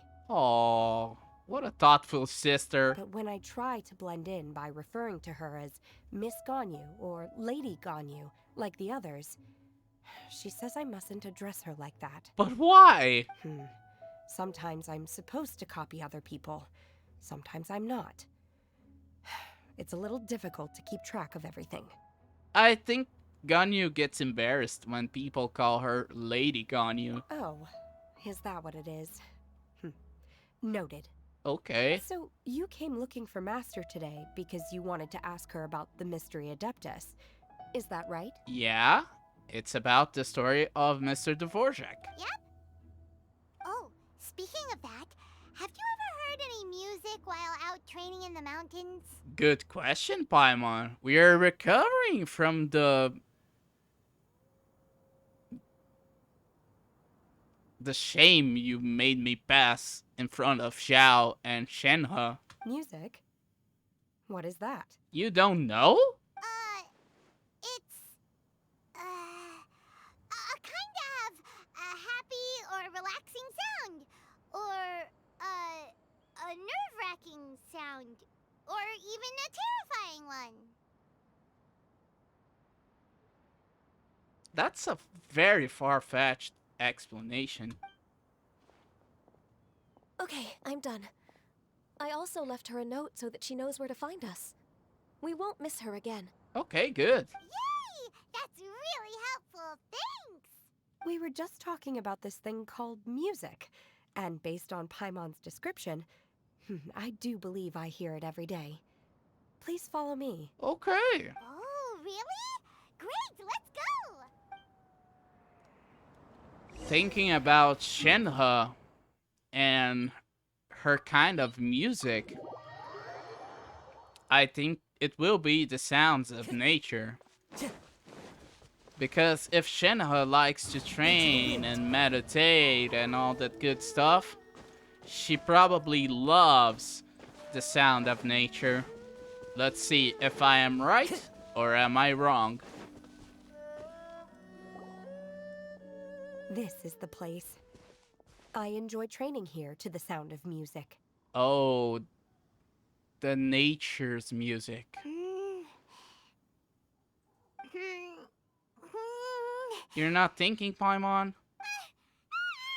What happened? Paimon's gone deaf! Paimon can't hear anything! My condolences, Paimon. Oh, whew! Paimon hasn't gone deaf after all! Paimon heard you when you just spoke. You didn't understand what Shenhe was trying to say, Paimon. I got it right from the get-go. Shenhe likes to meditate on the nature. So for her, the kind of song, the kind of music that she hears is the nature's music. Anyway, where is this music? In the nature. The faint sound of birdsong, the quiet murmur of the streams. These are relaxing sounds. Are they not the music of which you speak? Kind of. We can say that. Oh, Paimon wasn't quite done with the description. But Shenhe is kinda right, Paimon. Okay, fine. It's all Paimon's fault. What we're looking for are not the sounds of nature, but melodies played on special instruments. Oh, finally you explain it from the right perspective. And a melody is? Come on, Paimon. Sing us a nursery rhyme. Hey, don't you patronize Paimon! Let's get one thing straight. Paimon knows plenty of nursery rhymes, but Paimon does not sing on demand. Without payment. What kind of payment? Hey, why don't you just sing that one melody Shen has heard before?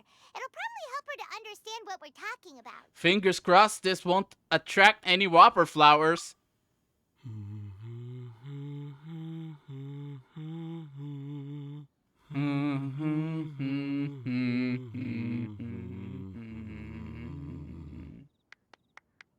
Even Ganyu is clapping. Oh, was that from the opera that Yunjin sang? Exactly. That was a melody, and melodies can be called music. That's one of definition of music. It felt like I was transported back to the past. In my mind's eye, I could see the Zhao lanterns lighting up the night sky again. We're all there, raising our glasses and drinking to our heart's content on the Jade Chamber. As I watched Yunjin's performance, I felt a warm sensation in my heart. And as the drink reached my stomach, it went from warm to hot. That is what music provokes to every one of us. When you hummed that melody just now, feelings from a whole year ago came right back to me, as strong as they were on that day. So That's the power of music. That's the power of music, Shen. Wow, Shenhe. That was so deep! I agree. Music definitely has the power to bring up memories. It's like a time capsule with all the special moments from our lives squished inside. Exactly. What about you, Ganyu? Are there any melodies that have left a deep impression on you? Ooh, let's hear it, Ganyu. I don't remember if my parents ever sang any lullabies to me. Mm-hmm. I know some local folk songs. And a few other things come to mind, too. Okay. The songs of the sailors down at the docks. The little ditties that the vendors call out in front of their beloved shops. The tunes of folk artists performing on the streets. All the sounds of Liyue Harbor. Yes, that's right. In the past, whenever I heard the sound of those tunes, I always felt that they were worlds apart from me. It's not. Nenny and Liyue probably view me as a non-human. And they are right, in the sense that I never could connect with humans' artistic expression and their sentiments. So I haven't been able to integrate into their community and be a part of their lives. At least, that's the view I held in the past. Only more recently did I start to realize that the only barriers are ones that I have erected with my imagination. See? You belong into the human world. The way those melodies make me feel isn't all that different from other people after all. They're about mundane details of everyday existence. Life's ups and downs, joys and sorrows.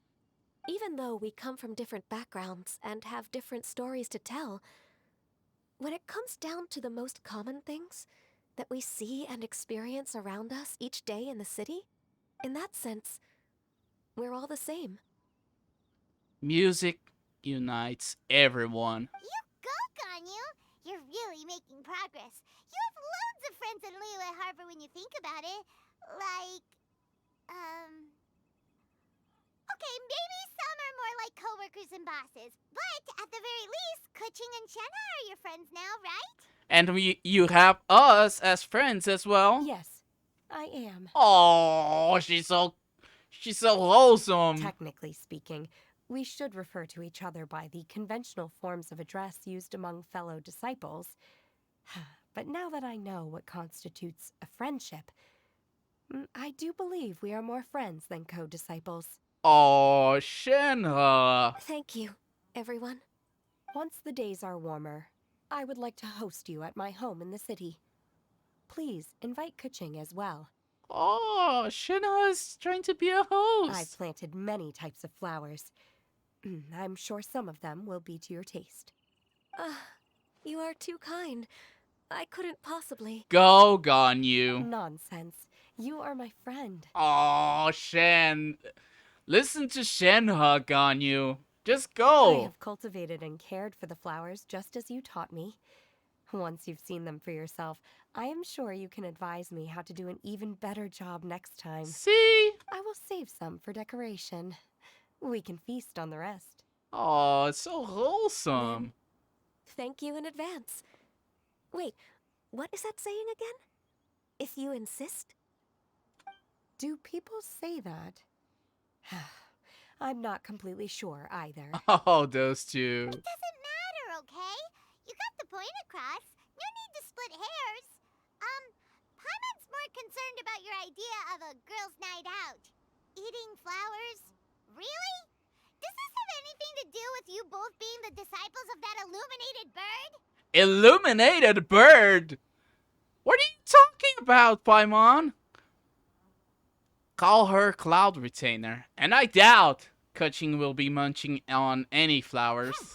Who dares refer to one not by one's Adeptus title, but merely as that illuminated bird? Hi, Cloud Retainer. Sorry for Paimon's lack of social interactions. We know you are Cloud Retainer, aka Big Bird Mama. Master. It's been a while.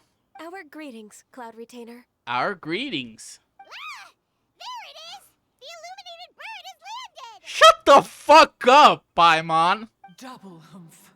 Now she has the gall to use it rather than she. Even after being chastised once already? Barely a moment has passed since we last met, and yet your impertinence has reached new heights. Very well. If you refuse to learn your lesson, one shall scold you no further. Be my guest, Cloud Retainer. I won't stop you. One has received your message from Ganyu. On the matter of the Adeptus you seek, one suspects to know their identity. Oh, tell us more. Well, shall one lead the way? Yes, please, Miss Cloud Retainer. I still have to complete my training for today, so I will bid farewell to everyone here. Bye, Shenhe. Very well. Await my arrival at one's abode later this night.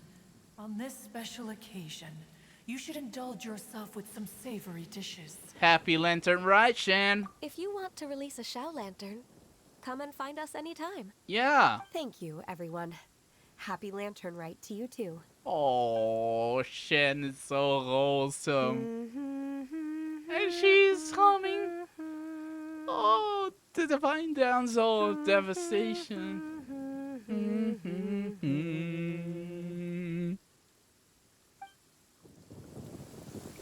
Okay, wait a second.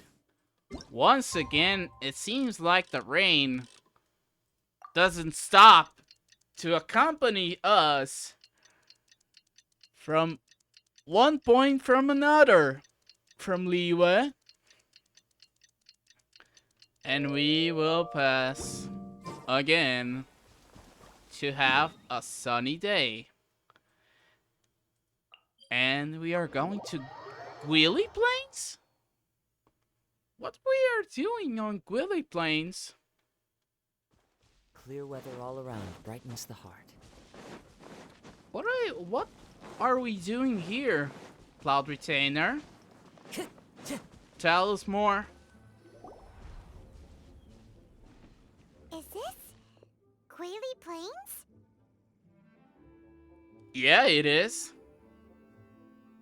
Cloud Retainer, why did you bring us here? Good question. Ganyu is of course familiar with the name Guizhong, but have you ever heard of her? I've definitely heard it somewhere. Guizhong is another name of Agentis, the god of dust. She was extroverted in nature and adored social gatherings and inventions alike. Long ago, this region was yet a prosperous assembly. Guizhong often invited her friends to visit her home, reserving for us seats around the largest stone table. Gwilly Assembly. Sea Gazer would always bring out his latest treasure and place it upon the table. He could be quite the braggart. Though usually a mild-mannered fellow, when it came to those collectibles he was so fond of, he always loved to show them off. Let's hear your story, Cloud Retainer. I won't talk. Let's listen to you. Paimon remembers that name. So that's what Sea Gazer was like. He was an old friend and a former rival. One has many memories of him. Once he had brought out the treasure, it would predictably become the center of attention. Neither Guizhong nor one was content to let him just steal the spotlight. So we would then also present our proudest mechanical creations. As Adepti, we were each gifted in our own ways, and naturally proud of our accomplishments in our respective fields of expertise. As a result, one often quarreled with Sea Gazer. His treasures were not even of his own making. He just used his exploration skills to dig them out of the ground. How, pray tell, could he compare to me, when every single one of one's accomplishments were crafted by one's own hand? Cloud Retainer, you are getting competitive again. Wait. So Big Bird Mama often quarreled with Mr. Sea Gazer. And now Cloud Retainer is getting competitive again and needed a warning from Ganyu. Okay. One digresses. Regardless, every time an argument occurred, Guizhong would come over to watch us during our mutual lambastics. On some occasions, she would join in, and on others, she'd take one of us by the limb and start uttering the most ridiculous nonsense. What kind of nonsense, Bird Mama? What kind of nonsense? Thank you, Paimon. No kind of nonsense were we spared. Sometimes she would brazenly opine, "Ah, why argue between yourselves when neither of you could ever hope to beat me?" Other times, she would make unsolicited suggestions, such as, "Once you two are done arguing, let's go to the foot of the mountain and grill some meat." So she was kind of a wholesome person. She always sought to make everyone happy, and one must say, she had quite the gift for it. No matter what nonsense she said, one never felt bothered or offended. If Cloud Retainer wasn't offended by Guizhong's wholesomeness, Guizhong must have been one heck of a positive person. So, okay. Okay, that's good to hear. That's good, really good to hear. It also helped that she never referred to one as that illuminated bird or ladybird. Yeah, continue scolding Paimon, because she was rude. Come on, get over yourself! You were rude, Paimon. Anyway, just as our impassioned arguments would reach the apex of acrimony, Marchosius would bring his delectable dishes to the table. Goba! Who would dare snub the stove god and his wondrous creations? At the sight of him, we would all immediately drop the argument and prepare the table for a night of feasting and drinking. Oh, Goba brought the snacks and the drinks, and everyone dropped the discussions. Back then, one was always bothered by how the cups Rex Lapis brought were always too square for one's taste. Can you see yourselves ever enjoying a drink from a square cup? That sounds annoying. Precisely. So, as you can see, even one as great as Rex Lapis was not immune to making the occasional blunder. Even Old Man Rex do some blunders. That's a new one. Even one could never find fault with Marchosius's cooking. As we ate, Guizhong would continue to find topics for conversation, filling the table with humor and laughter. Each of those old fossils had their character flaws and points of obstinacy. So why was it that whenever we dined together, we always had a marvelous time? It was because of Guizhong. We would drink together from a spot high in the mountains until the moon set and the sun rose, and only then would the banquet finally come to an end. Streetwood Rambler would often remain to admire the flowers with Guizhong before returning to her own abode. The glaze lilies were far more abundant back then. Entire fields of them would appear to the eye as a veritable sea of flowers. Streetward Rambler. That is Madame Ping, Adaptus name. Streetward Rambler? Yeah, that is Madame Ping's Adaptus name. That would be Ping. You probably know her as Madame Ping. Yeah, exactly. Ganyu knows, and you don't, Paimon. Oh, okay. Wait, this is a lovely story and everything, but didn't we come here to find that Adeptus from Mr. Dvorak's story? Maybe this Adaptus is Guizhong. Or are you saying that it was Guizhong? Didn't she, already, Yeah. Alas, long has one avoided this place for precisely that reason. The sights here are a reminder of a time long gone, and evoke much sorrow. Big Bird Mama. One should have guessed that you would disrupt one's poignant moment of mourning with your incessant questioning. Yeah, Paimon, don't be so rude. No matter. One will share the whole story with you Ooh, now. old stories. I want to hear it. In times gone by, one quarreled oft with Guizhong concerning mechanical principles. We each had our ideals, and neither would yield. Under the Ooh. pretext of a social gathering, one invited the impartial Rex Lapis to judge the quality of our creations. What a clothes for Rex But Rex Lapis. Lapis declared that Guizhong's obscuro Vulpus mechanism was superior. Oh, she's so wholesome. And what? Though one Whoa, was whoa, too whoa, proud whoa, to whoa. acknowledge it. Bayonetta, One's is art that knew you? that Guizhong was indeed the superior talent in the mechanical arts. As for the story between Guizhong Oh. and Streetward Rambler, that begins with a certain bell. In Guizhong's opinion, while mechanisms were no substitute for human composers, they were yet capable of producing simple but fine melodies.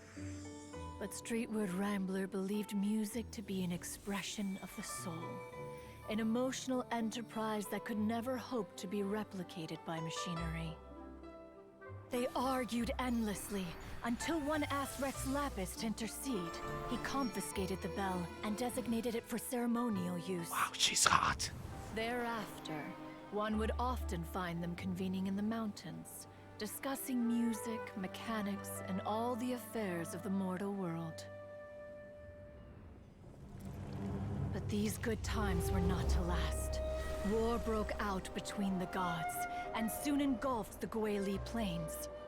Guizhong was overpowered by the enemy, and fell in battle. When Streetwood Rambler and I arrived at the scene at long last, all that remained among the ruins was her lifeless body. After this, at Streetwood Rambler's request, Rex Lapis granted her the cleansing bell for safekeeping. To honor our friend's memory, one made a few finishing touches to her ballistic device. Many Lantern Rites have passed since then. Many greetings and goodbyes. Upon what do you gaze? The Guili Plains? No. It's everything.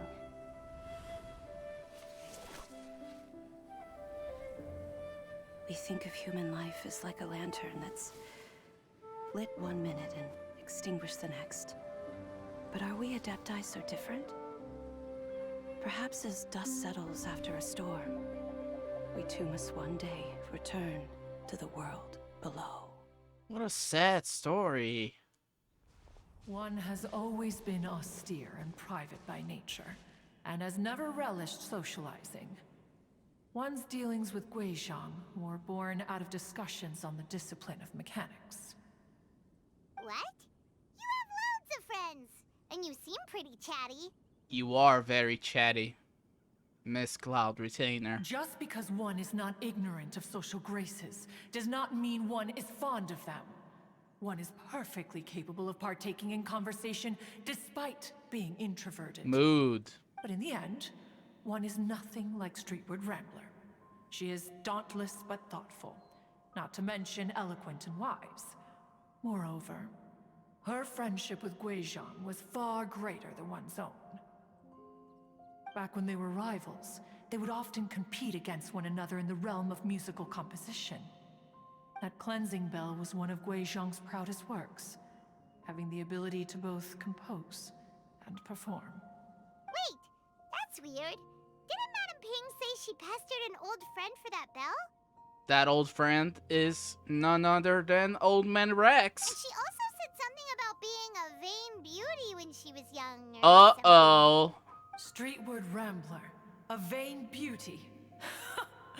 My foot. My foot. That bell has a sad history.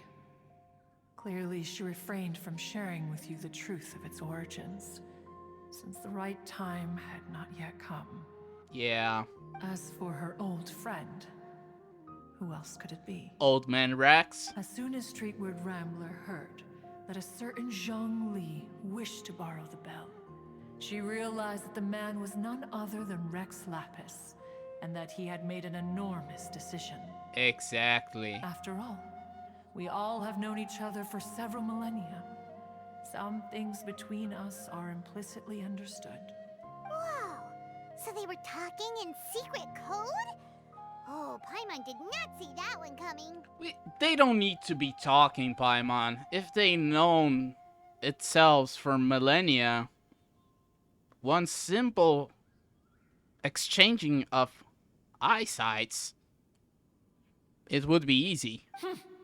Enough of your intrusions. Where was one up to? Ah, yes. One remembers now. The cleansing bell is powered by a mechanical art and can be used to great effect as an accompanying instrument. After the passing of its creator, it was used on numerous occasions during rites of parting. But Streetward Rambler did not acquire it from Rex Lapis for the purpose of producing further funerary tunes. No.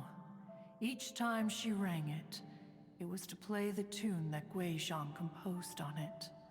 The two once clashed over their beliefs about the meaning of music. Who would have thought that with Gui Zhang's passing and Streetward Rambler's mourning, two tunes composed in discord would eventually become one harmonious composition? Cloud Retainer. That's a sad story. Once upon a time, Streetwood Rambler also loved gatherings, liquor, and music. But after Gui Zhang passed, she preferred her own company. She could often be found sitting alone at a mountain summit, contemplating and reminiscing with her zither. The music would go from mournful to soothing to impassioned. Many years passed before she finally composed a melody to her satisfaction. In celebration, she played the tune to the clouds. Regrettably, one has only ever heard her play that tune once. Which brings one back to the matter you've been investigating.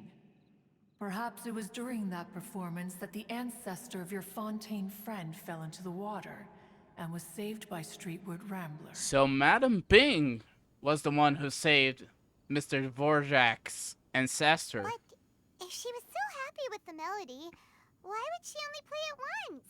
Good question. One was also greatly perplexed by this.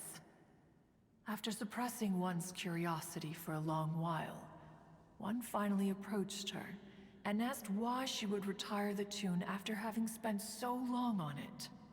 In response, she said, "Though the strings that played that melody survive, the one who inspired it is gone.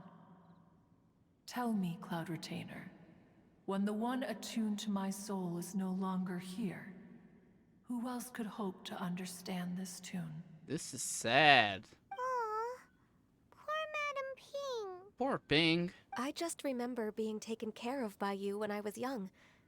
Once the Archon War came to an end, I stayed behind in Liyue Harbor to honor my contract. Although I met Gui Zhang a few times, I never knew anything of this particular story. Me neither. Gui Zhang was quite the visionary, but tragically passed before her time. Her manuscripts still lie unfinished in the realm of clouds. Blank pages give one cause for contemplation on what might have been. Had you not decided to search for that mystery Adeptus, perhaps these stories too would have been lost to the sands of time. I don't know what to say. As of now, you know the truth. That the Adeptus who rescued the drowning man was none other than Streetwood Rambler. Madam Bing. Do you intend to discuss this with her?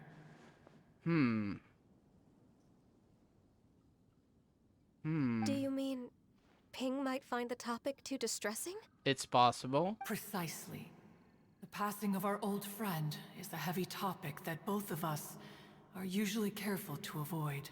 That's a heavy topic.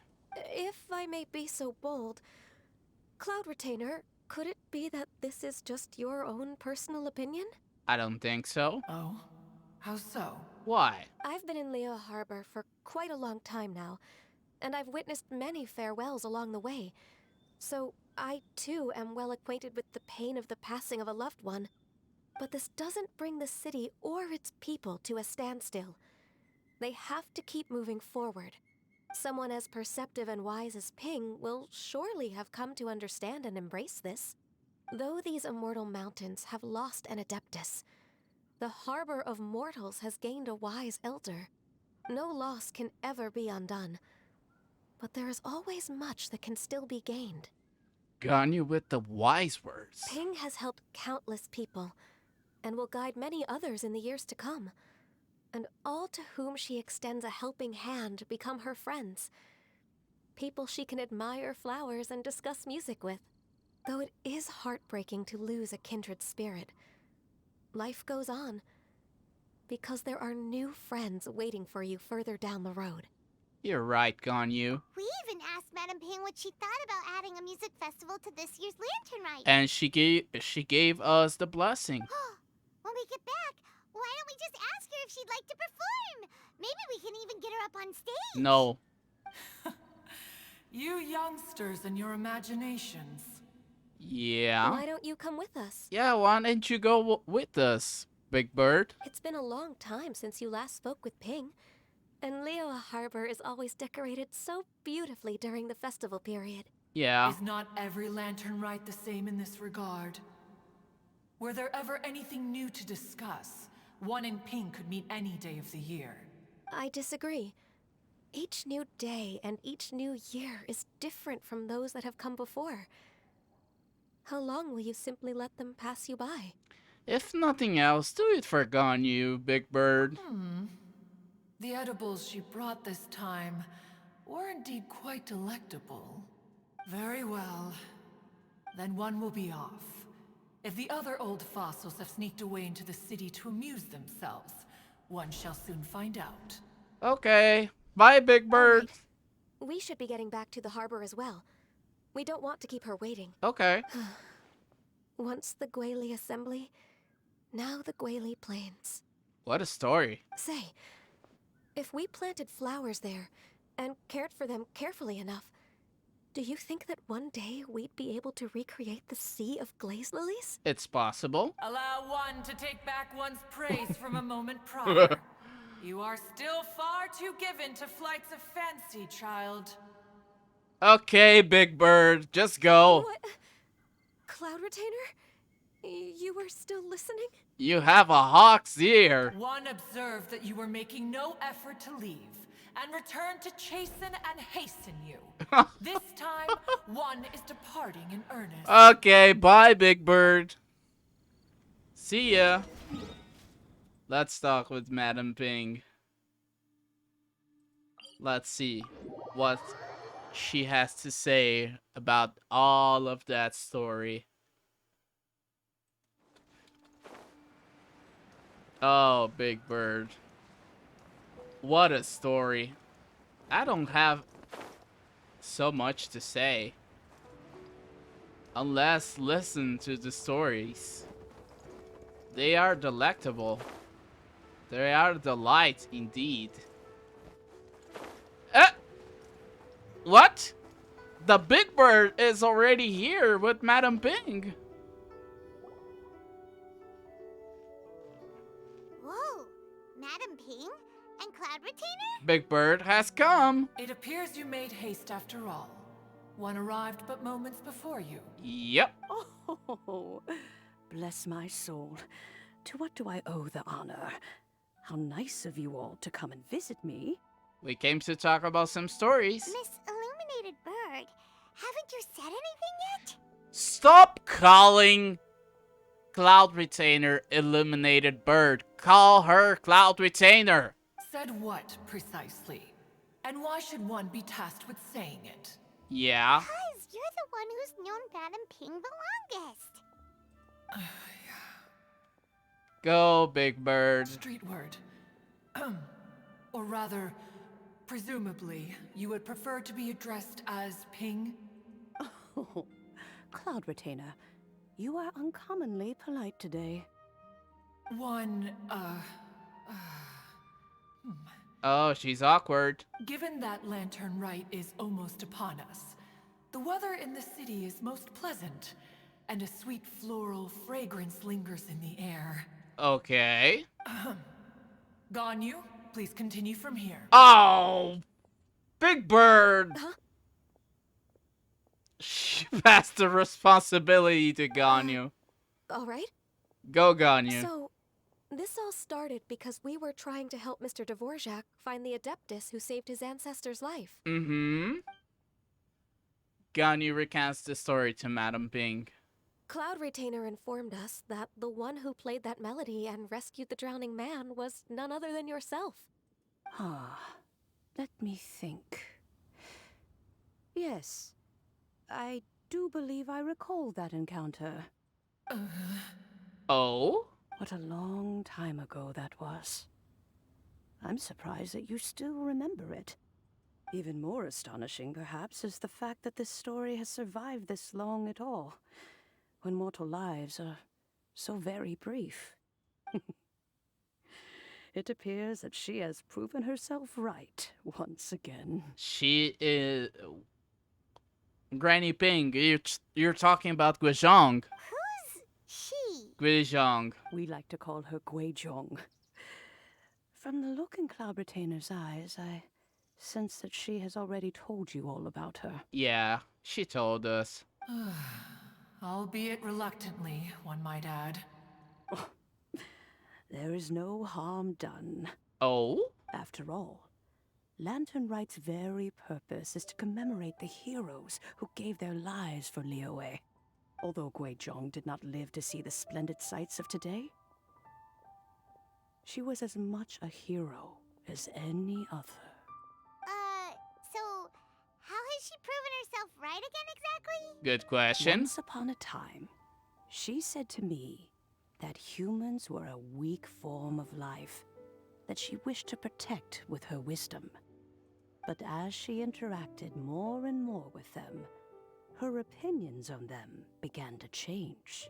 She marveled at the beautiful complexity of their spirits, the sheer splendor of all they could accomplish through their hard work and intelligence. She told us that to underestimate human potential would be to make a grave mistake. With the smallest amount of guidance, enormous power can be unleashed in them. And a human who has reached their full potential may well be her equal. Someone who could have as much to teach an adeptus as to learn from them. She always had a way with words. That her mechanical accomplishments were judged superior to one's own was, one suspects, in large part due to her sheer eloquence. Speaking of mechanics, Cloud Retainer, do you still remember that potted plant mechanism? The one that the two of you gave me as a gift? Oh? Of course. Guizhong and one both put an immense amount of effort into that gift. It would be no overstatement to call it a testament to each of our individual technical genius. As Guizhong once said, it takes every blade of grass and every flower to make a homeland. Wait a second.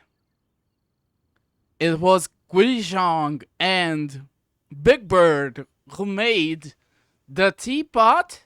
When I see the sight of Liyue Harbor before us today, I am reminded of this.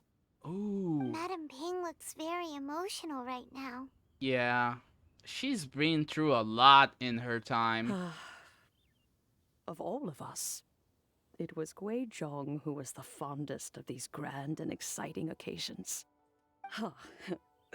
If she were still with us, I'm quite sure she would still be trying to best Cloud Retainer's finest works at every opportunity. Liyue Harbor is always filled with the sound of music at this time of the year. If she were here, one is certain that she would seek you out to discuss and debate the virtues of various melodies.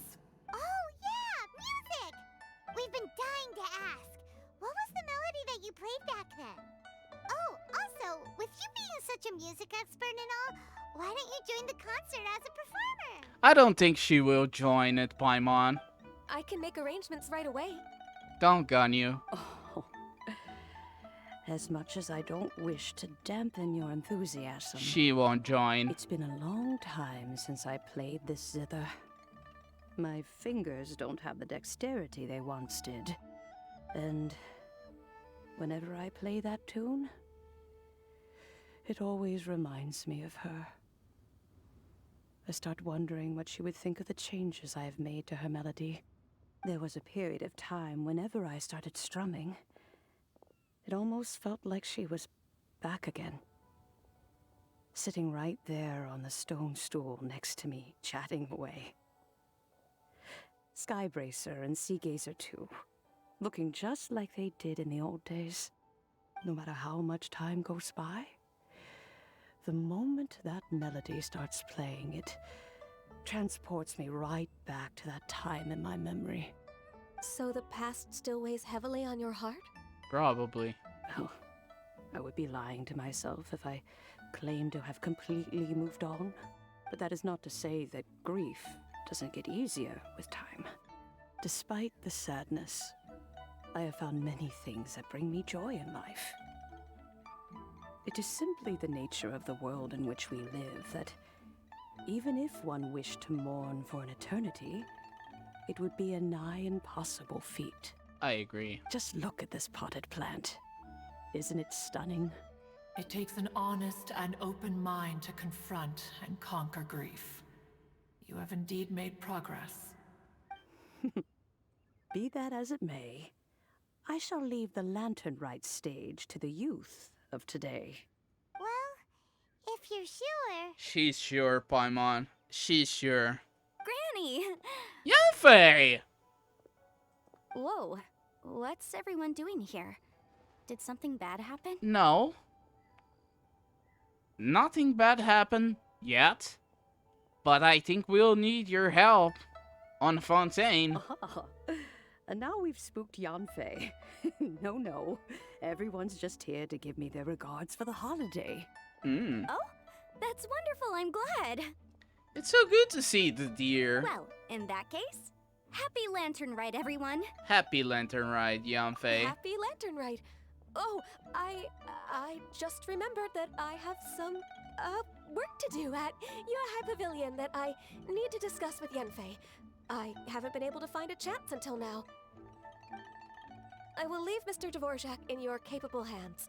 Cloud Retainer, Ping, we will be off for now. Oh, she's leaving from the left side.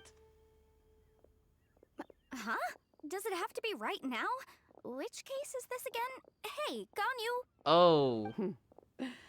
It seems Ganyu still has much to learn when it comes to the art of deception. I agree. What a pity.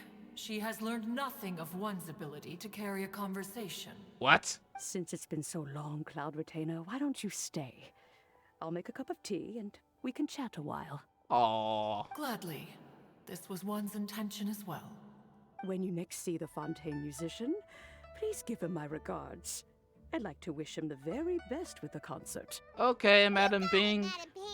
Thank you. Thank you all. I think you've listened to enough of my nattering for one day. No, I like to hear your stories. As for that melody, I will play it for you all another time. Goodness knows I need to practice it first. Wow, that'd be great! We'll look forward to it. We're looking forward to hear it. And you, Big Bird. When that time comes, wherever her spirit may be among the countless grains of sand and specks of dust between the harbor and the mountains, perhaps she will look at the Liyue of today and steal a smile when she sees the prosperous land that it has become. Wow. Let's go tell Mr. Dvorak the news. Let's go tell him. What a reunion. Cloud Retainer and Madam Ping. Let's talk with Dvorak and tell him all about the news.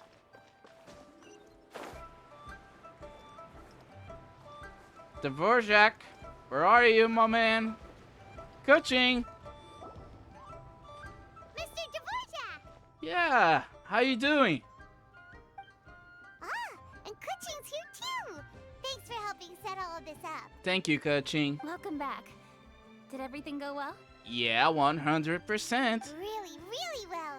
We found the person Mr. Dvorak was looking for. Exactly. Are you serious? 100% serious. You recount the true story of the fairy lady to Kuching and Dvorak. I see. So the melody my ancestor heard was an adeptus remembering her late friend? Exactly. That certainly explains why it was such a powerful and poignant tune. Huh. That's a really interesting first reaction. Guess that comes with having a musical mind. Oh, a very musical mind. I have to say, though, it's hard to believe that the fairy from the tale is now an elderly granny. She made that choice. Oh, Paimon knows exactly what you mean. Normally, Adepti don't age at all. Yeah. But Streetward Rambler, or Madam Ping as we know her, probably only became old because it's what she wanted for herself. Madam Ping possesses vast knowledge and great wisdom. Whatever physical form she may decide to take, her mind and wits are as sharp as they come. She's a wise lady. Yep, Kuching summed it up perfectly. That's exactly what Paimon was trying to say. Thank you, Kuching. And not thank you to you, Paimon. I think... yes. I must thank her in person. That can wait until after the concert, though. For now, I need to devote all my emotional energy to the performance. Ooh, I want to see the concert. Speaking of, Madam Ping wishes you all the best with the music festival. Yeah. Paimon has a sneaking suspicion that she'll stay in her usual spot, but listen to the performances from afar. Me too. Wait, are you serious? 100% serious, Mr. Dvorak. Oh no, now I'm starting to get nervous. Relax, just treat it like other performance. Okay, alright. Nope, another rehearsal is in order. Please excuse me, everyone. Okay.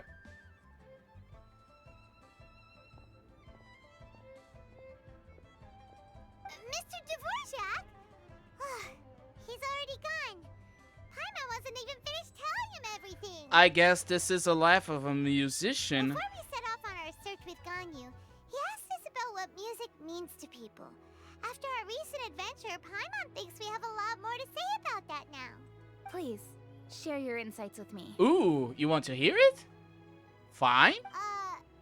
Well, we found out that music can be used for good, but also for bad. Yeah. It can make people happy and moved, but it can also be sad and bittersweet. Mm-hmm. And music is like a kind of memory written in people's hearts. It can put you in touch with feelings from a totally different time and place. Pretty much, though there was more to it than that. It sounds like you had an eventful trip. Don't worry, I'm sure Ganyu will fill me in on all the details shortly. Yeah. Wait, does that mean you're gonna carry on working? She's a workaholic, Paimon. Just a few things to wrap up. All the groundwork is done. Okay. As long as everyone enjoys the festival activities, all our efforts are worthwhile. Happy Lantern Rite, Kuching. Happy Lantern Rite to you as well. Bye. Please remember me. Always. That should be everything taken care of, right? Oh, no, wait. What is it? Paimon feels like she's forgetting something. What was it? Oh, it feels like it was a while ago. What was it? Shoot! Latent... Wait, no. Anyway, fancy bamboo shoots! Made from nascent bamboo shoots. Zhang-Li said he wasn't in a hurry, so if we went now, there's probably still time, right? Mm-hmm. Anyway, even if we don't make it, it's not our fault. He could have totally picked them by himself. Ugh. Anyway, let's go check with him at Wangcheng Funeral Parlor. Wangcheng Funeral Parlor. I believe we're going to see Hu Tao. Where's the director? I want to see who. The Hu Tao? Oh, 3 girls. Xinyan, Yunyun, and Hu Tao. Okay. Oh, they are... Ooh.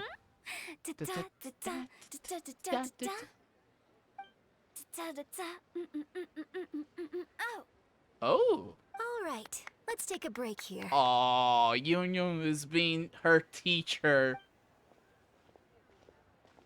Oh wow, look who it is! Are you here to hang out with everyone's favorite funeral director? Of course. So you're just casually practicing your rapping skills at the entrance to your funeral parlor? In broad daylight?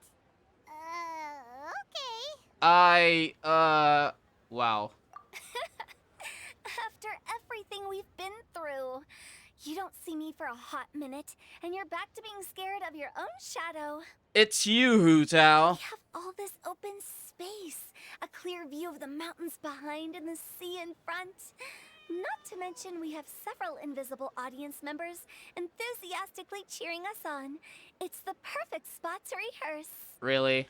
Invisible audience members? You didn't understood, Paimon. Gotta say, it took me a few days to get used to Director Who's way of talking.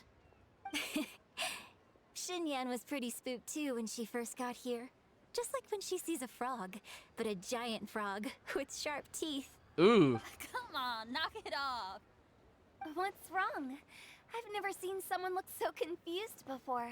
Well, don't worry, because Director Who's here to explain it all. So explain to us, Director Who.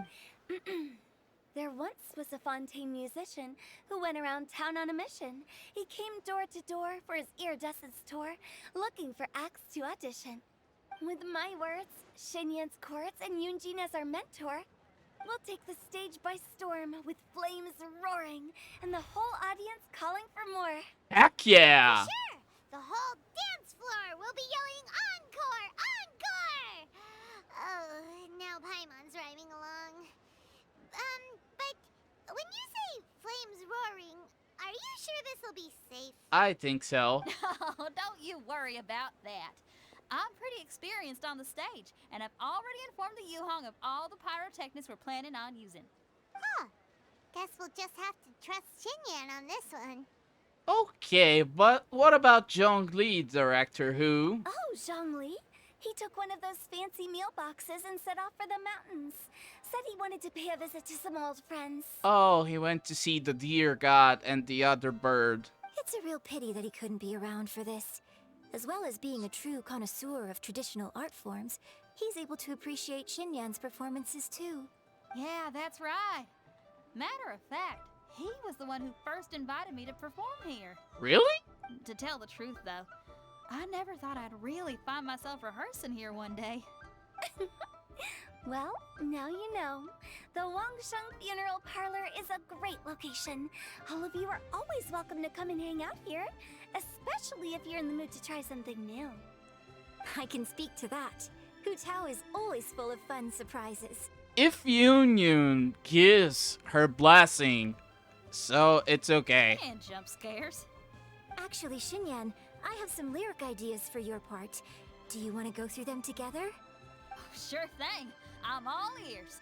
Oh, Traveler and Paimon, I believe Zhongli was heading to Mount Hulao, so make sure you're hiking up the right hill. Okay. When you see Zhongli, please pass on this message to him. It's up to him whether he wants to support us at the performance tonight, but I expect him to make time for the upcoming banquet we're planning. No excuses. Gotcha, Director Who. You should join us too. It'll be a riot. If there's one thing I've learned from being a funeral director, it's how to throw a party. Really? Really? How to throw a party. Okay. We shall be going. Hu Tao. Really?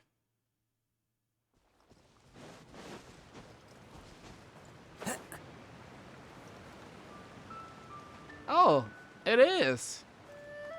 And the Supreme Cuisine Machine. Zhongli, the other big bird, and the deer god. Paimon sees them! It's illuminated deer and illuminated bird number 2! Greetings, everyone. Long time no see. A familiar face. Have you come from Liyue Harbor? How is the city nowadays? Pretty good, dear god. Everything's great! But you know, if you're so curious, you can always go and check it out for yourself. Yeah. In fact, Mooncarver has been taking many walks on Mount Tianheng in recent times. I believe the sights of the city are quite familiar to him. Oh? Zhongli! Here you are! We've brought the bamboo shoots you wanted. Yeah. Impeccable timing. Ooh. Zhongli put the nascent bamboo shoots into the cooking method. Traditionally, bamboo shoot soup ought to be slow cooked for many hours on low heat. Using Adeptus arts to hasten the process is something of a shortcut. Oh? Wait, that mechanism. Is that? The Supreme Cuisine Machine. You remember Dragon Spine, Paimon? Indeed. Cloud Retainer kindly lent me her Supreme Cuisine Machine. Can we not just call it a cooking machine? Actually, never mind. She seems to take a lot of pride in her mechanical gizmos, so it's probably best if Paimon doesn't go changing the name willy-nilly. I agree. I trust that you found the answers you were seeking during your recent journey? Yes. Excellent. The past should be remembered, but not overly dwelt upon. Our journey should be seen as a means to take on more from the world around us. When the bamboo shoot soup is ready, I must insist that you try some for yourself. You're so kind, Mr. Zhongli. Of course. Oh, Zhongli, Huta told us to tell you something. Oh, the message from the director who? She said, it's up to him whether he wants to support us at the performance tonight, but I expect him to make time for the upcoming banquet we're planning. No excuses. When she says performance, she must mean the Lantern Rite Music Festival. Exactly. As for the banquet, she didn't tell us anything more about that, but she invited us to come as well. As you can see, I have a prior engagement with 2 Adepti friends of mine tonight. Please, give Director Who my best wishes for the performance. Okay. As for the banquet, since the Director insists, far be it from a mere consultant like myself to refuse. Yay! Then we'll see you there? We'll see you there. Absolutely. Ooh. Rex Lapis, the bamboo shoot soup is ready. Thank you. I will examine it right away. The appearance is exquisite, and the aroma rich and intense. The craftsmanship of this machine is commendable indeed. Since you came all this way, you should not leave empty-handed. Please, take some soup. It tastes most exquisite while still warm. Aw, thank you, Mr. Zhongli. And now, it's time to return to the Liyue Harbor for the show. A single harmony for an irreplaceable soul. Time to go. Time to go to see the show.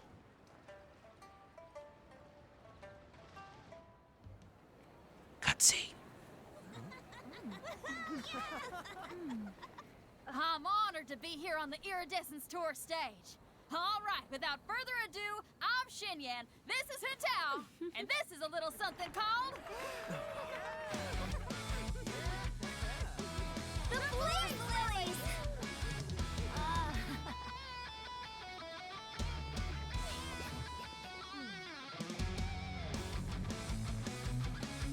I'm up here blazing trails through the midnight sky, lighting up the world below. And when the crowds all hear my voice, they'll meet the spirit of rock and roll. Let's go! Hey, you butterfly, you too buzzing by, guiding your way to the afterlife, opening the path without a fright. Oh! I'll light the fire, watch it blaze across the universe. I'll spit my rhymes, watch your step, or you'll get burned. Hey! Woo!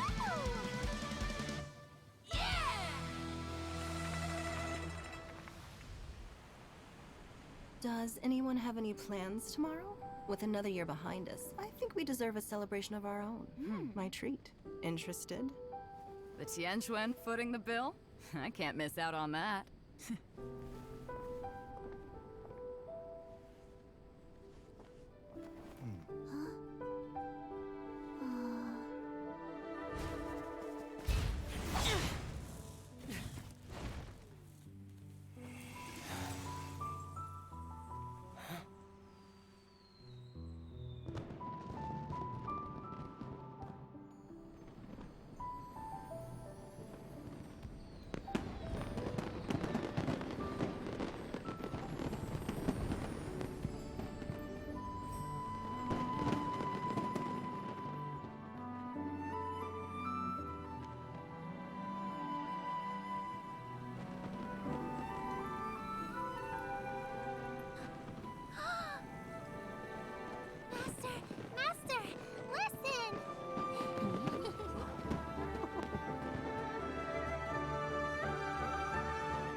May the year ahead be a blessed one.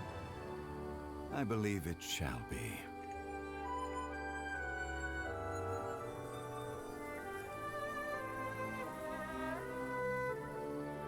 Master, the Xiao Lanterns,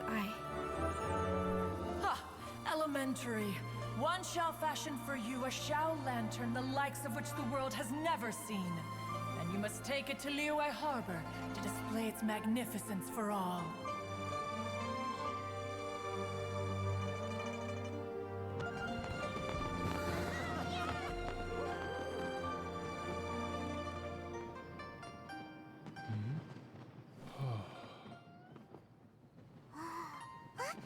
Listen, that must be Madame Ping.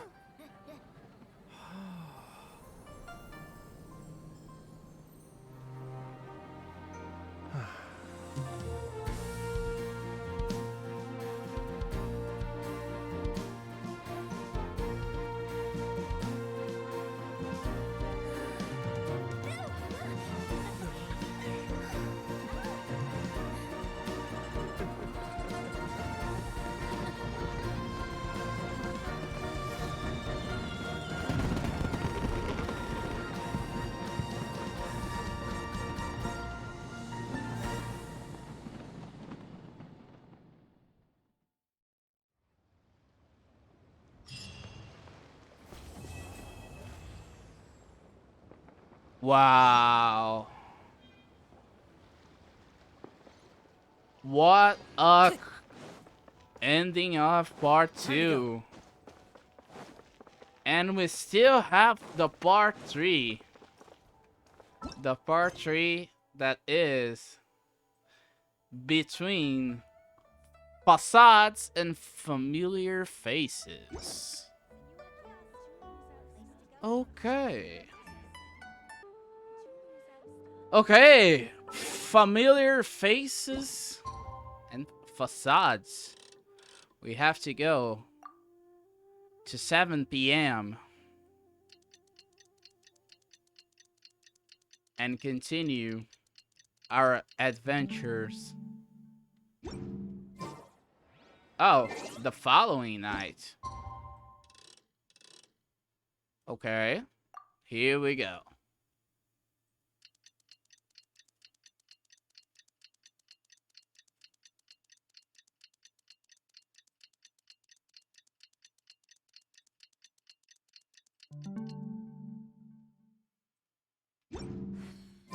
Traveler, hurry! It's almost time for us to join Hotel for dinner. Yeah. Oh, and we'll be meeting at Shinyue Kiosk. It's the place with a really long wait list. And we are... As expected of the parlor director, always so generous. Come on, let's go. And we are already here. Calm down. Calm down, Paimon.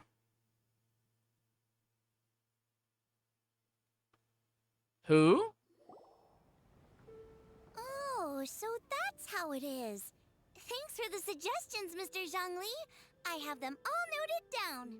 Okay, we have Xiangling, Xingqiu, Chongyun. I've long heard that your knowledge encompasses all things old and new, Mr. Zhongli. But I never knew that you were well versed in the art of cooking, too. Oh, Xingqiu. It is truly an honor to make your acquaintance. No need for formalities. I too feel humbled to be in the company of such talented young people. There are many things I could learn from you. Oh. You flatter us.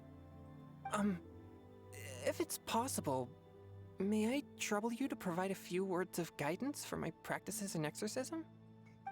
Exorcism? I can't say I'm an expert in the field, but if you don't mind, we could start by discussing... Whoa, there's so many people here. Yeah? All we knew was that Hotel invited Zhongli over. Paimon never thought we'd be meeting so many old friends. Happy Lantern Rite, everyone! Happy Lantern Rite. Likewise. Please take a seat.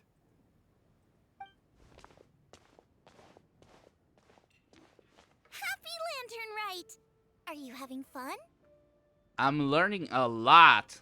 Me too. I've seen Xinyan perform before, but this is the first time I've watched something like this. That was impressive. I heard that the audience loved it too, and she's been receiving quite a lot of performance invitations lately. She's more busy than ever, and Yoonjin's gonna help her. Ooh, Union became a manager. Yep, and they asked us to pass on their season's greetings to everyone. They hope we'll have a wonderful gathering. Aww. The performance was spectacular indeed. However, it gave Xiangling a huge burst of inspiration, which in turn gave us a bit of a headache. Why? Us? Did Xiangling ask you to try out her dishes too? That, my friend, is beside the point. Watching you eat was enough for me. Oh, Xingqiu. Come to think of it, I probably shouldn't have burdened Chongyun with eating my share too. Hold on, Xiangling came up with a new recipe? Let Paimon try! Ah, of course, food. See, someone here knows how to encourage people. Thanks, Paimon. Oh, and I have to thank Mr. Zhongli too. He gave me lots of useful pointers that really drove it home for me. Oh, so that's what you were talking about before we arrived. Yes. Since we'll be dining together, the topic of our conversation naturally revolved around cooking. Xiangling's ideas are truly unconventional. Her choices in both ingredients and spices are comparable to a melody dancing on the tongue. My suggestions were nothing more than the icing on the cake. Oh, the two of you always deliver. Between those two, it is always a delightful conversation. Now I'm getting embarrassed. Anyway, I'll get everyone to have a taste after I've adjusted the recipe based on Mr. Zhongli's advice. I'm sure it will be a tasteful recipe, Miss Xiangling. That sounds like it might become a little safer to eat. Yeah. How about I sample the dishes next time? Speaking of eating, Paimon feels like we're missing someone. Where's the director? Oh, Huta was the one who invited us, but she's not here. And where's Guoba? Where's Goba? Oh, Guoba volunteered to help Dad at the restaurant. Oh. You know, lots of people come over to eat during Lantern Rite. Without Guoba helping out, I probably wouldn't have had the time to accept Hu Tao's invitation. As for Hu Tao... The director went to collect a guest. She asked me to stay here and host you for the time being. Oh. Seems like it's almost time. Time for what? Huh? Hu Tao went to fetch someone in person? Oh, that must mean they are super important. Could it be... Kuching? Ningguang? Or Captain Beto? She didn't clarify. And as her subordinate, I couldn't just pry into the details, could I? Come on, Zhongli. You were the former Archon of this region. Exert some power! Suddenly, the door... Ta-da! We're here! Hello? Oh, we're not late to the party, right? No. Right? Good thing the Conqueror of Demons and I are both as swift as the wind. And whoosh, we made it just in time. Oh, you brought Xiao?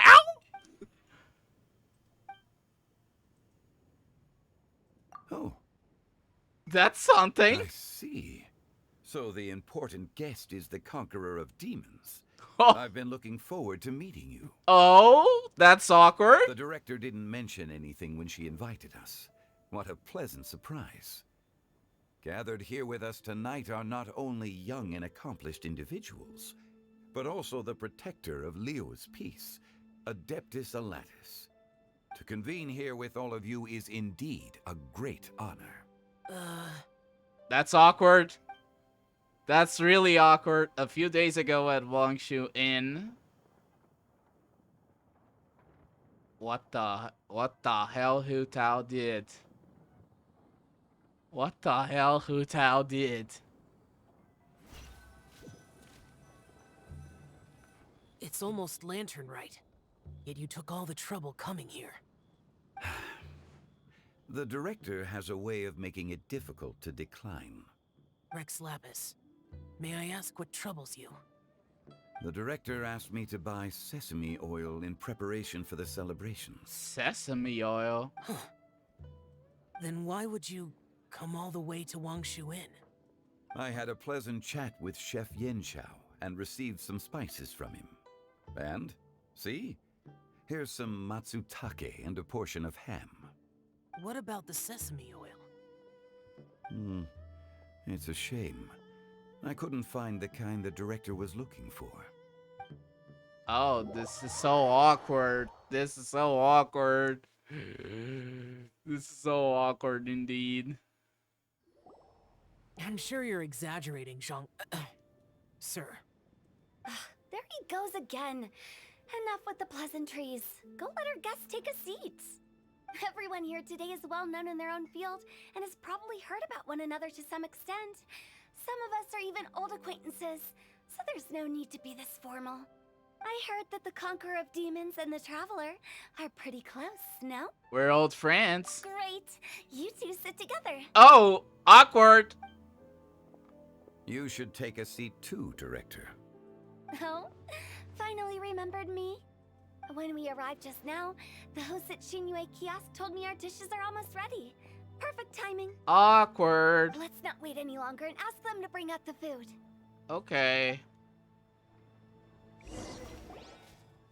The delicious looking food arrived. Paimon would have never guessed the person who Tao went to fetch was Xiao. Oh, that's also the first I've heard of the Traveler and Paimon being friends with the Conqueror of Demons. We're friends with everyone, Chongyun. You know Xiao Chu? Knowing is a bit of an overstatement. I've always looked up to him. You might not know this, Paimon, but we exorcists have worked in close collaboration with the Conqueror of Demons for many generations, dispelling evil together, both in the open and from the shadows. Hard to imagine that thanks to Hu Tao, I've finally gotten the chance to meet him. Conqueror of Demons, I'm honored to make your acquaintance. Likewise. It is a great honor indeed to have a chance to meet the legendary Conqueror of Demons. Chongyun has brought that name up quite a few times in the past. I remember you mentioning wanting him to understand the importance of exorcists. Ahem. Oh? We know each other too. He helped try my dishes during the Masterful Chef's cook-off. I didn't think we'd have the chance to meet again. Happy Lantern Rite. No anecdote, however, compares to meeting you in person. I'm Xingqiu, Shangling and Chongyun's friend. The pleasure is all mine. Whoa. Everyone's getting all formal and polite all of a sudden. Paimon doesn't know what she should say anymore. Adeptus Xiao, mighty Conqueror of Demons. Please accept Paimon's greetings too. Belated Happy Lantern Rite. And when everyone mocks you,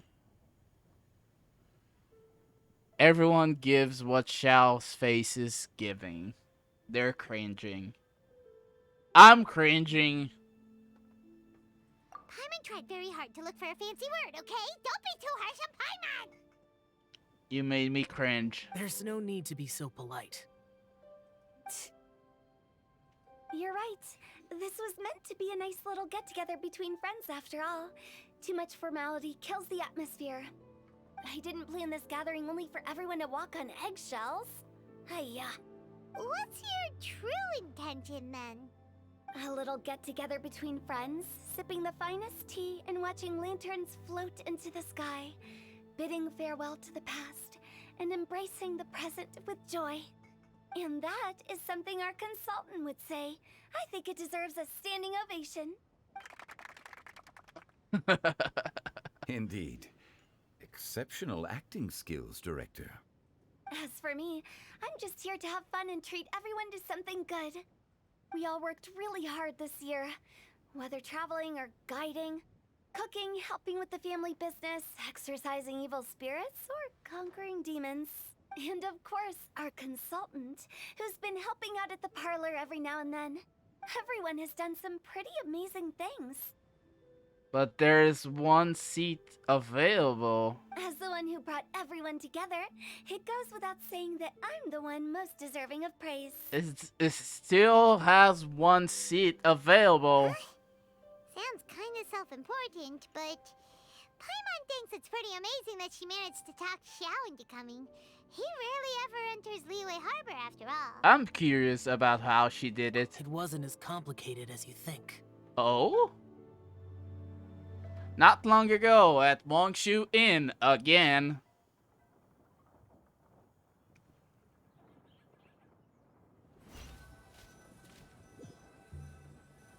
Okay, gotcha. Thanks, boss lady. It's not boss lady, just boss. Okay. And there she goes. What a lively girl. Conqueror of demons, Adeptus Shao. Guardian of Wongshu Inn, hero of Dihua Marsh. I know you're there.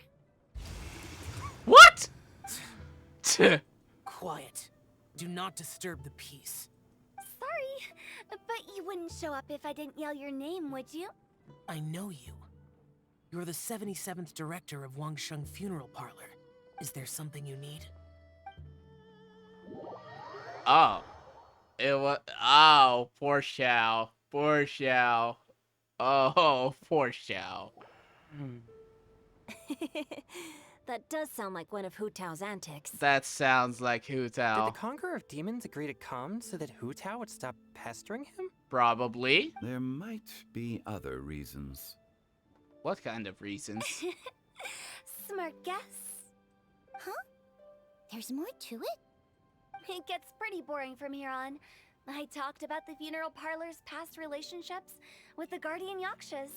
You know, just to be sociable. In the time of the Archon War, disputes were frequent, and disaster overtook the land. Humans couldn't escape from the torment of the plague, nor could they escape death. The Adepti vanquished the demons, the Millelith fought valiantly, and Wangsheng Funeral Parlor was responsible for purifying the diseased and sending off the spirits of the dead. That is how the border between life and death was maintained during the war. And it effectively prevented further incidents from happening. That's right. 1 point for the consultant. But despite our deep-rooted connection, it still took me quite a while to actually convince him. Was he worried about his karma? You know him pretty well, huh? Of course. This matter is out of my control, so I need to be cautious. True, but I've kept that in mind too.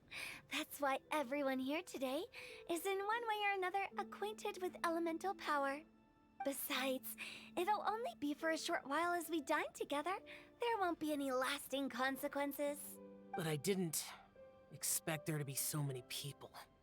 There's no need to worry, Conqueror of Demons. We're not feeling anything unusual so far. Our young exorcist over here is protected by his pure yang energy, so he's probably the most resilient. That's not the same. And did you just toss your carrots into my bowl?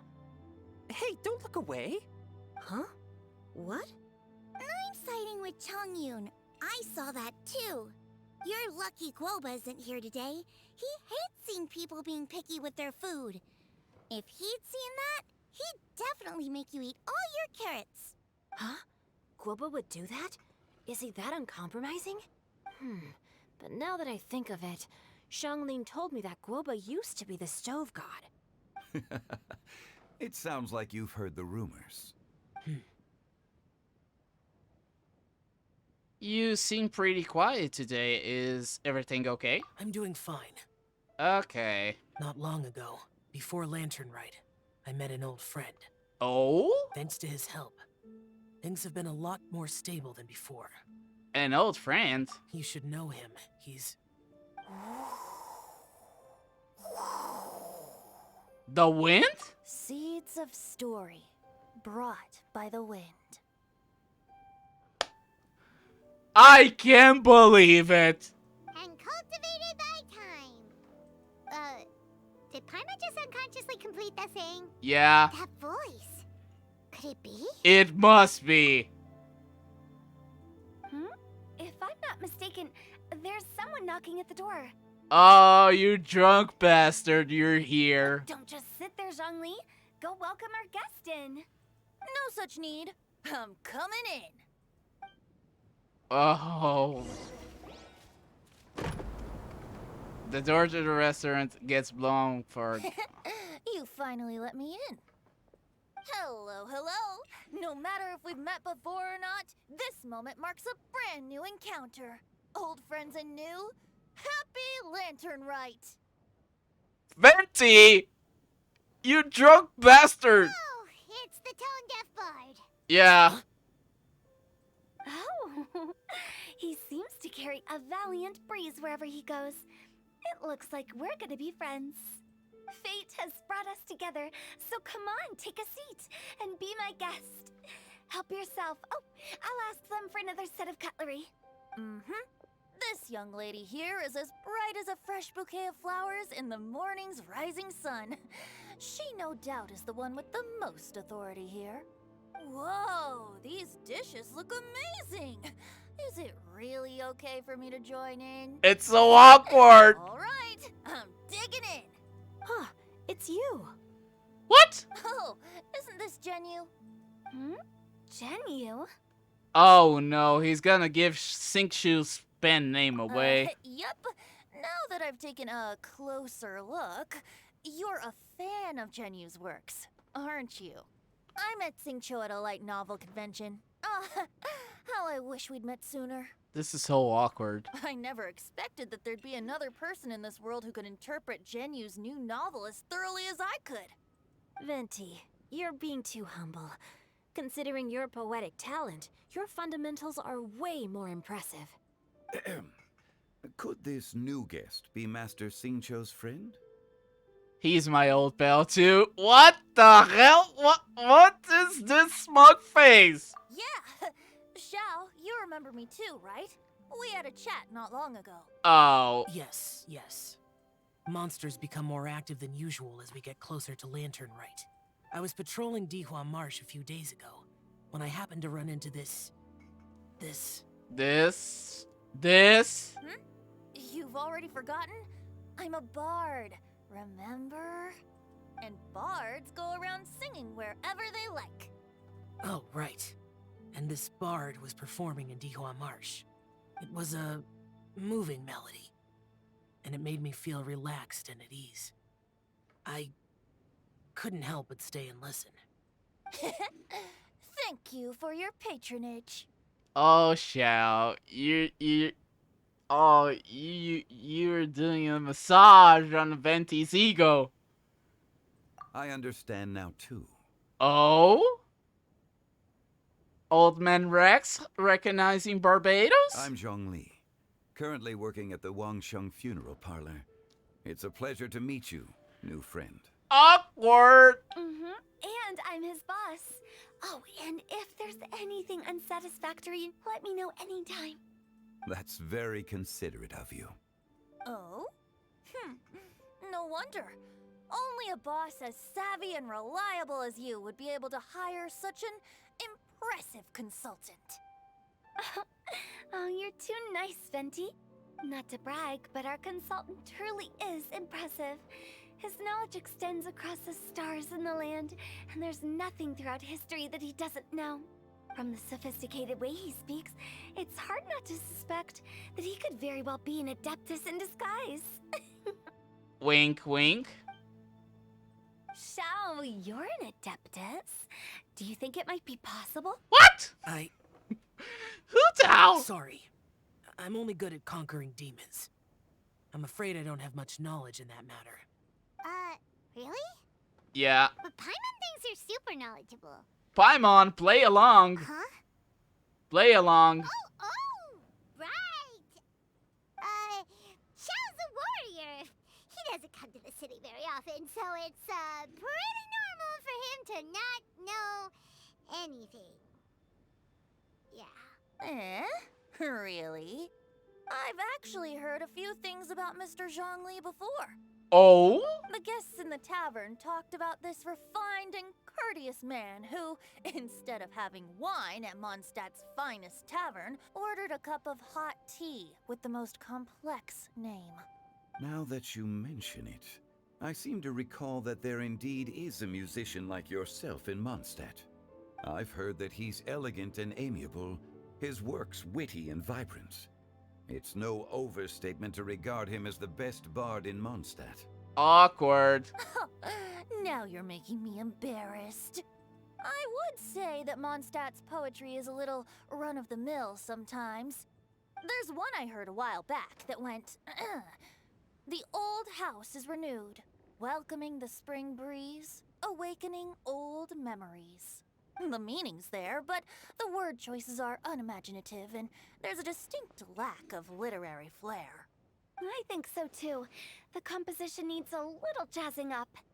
If I were to give it a go, I'd make it an old melon on a vine, a new flower that grows fine. Oh, good one! It feels unique and has a nice ring to it. You have great taste, Venti. I was right about you. Let's shake hands. Of course, of course. This is awkward. Hey, Shincho! Shincho? Interpret the scene! Mind lending me a few books when we get back? Pick out some well-written ones. I don't know if it's my own lack of literary knowledge, but I couldn't tell the difference between those two. I don't think it's your fault. Chongyun's right. It's not our fault. Paimon, watch and learn from Hu Tao and Venti. This will come in handy for your ugly nicknames. Oh, you have a point.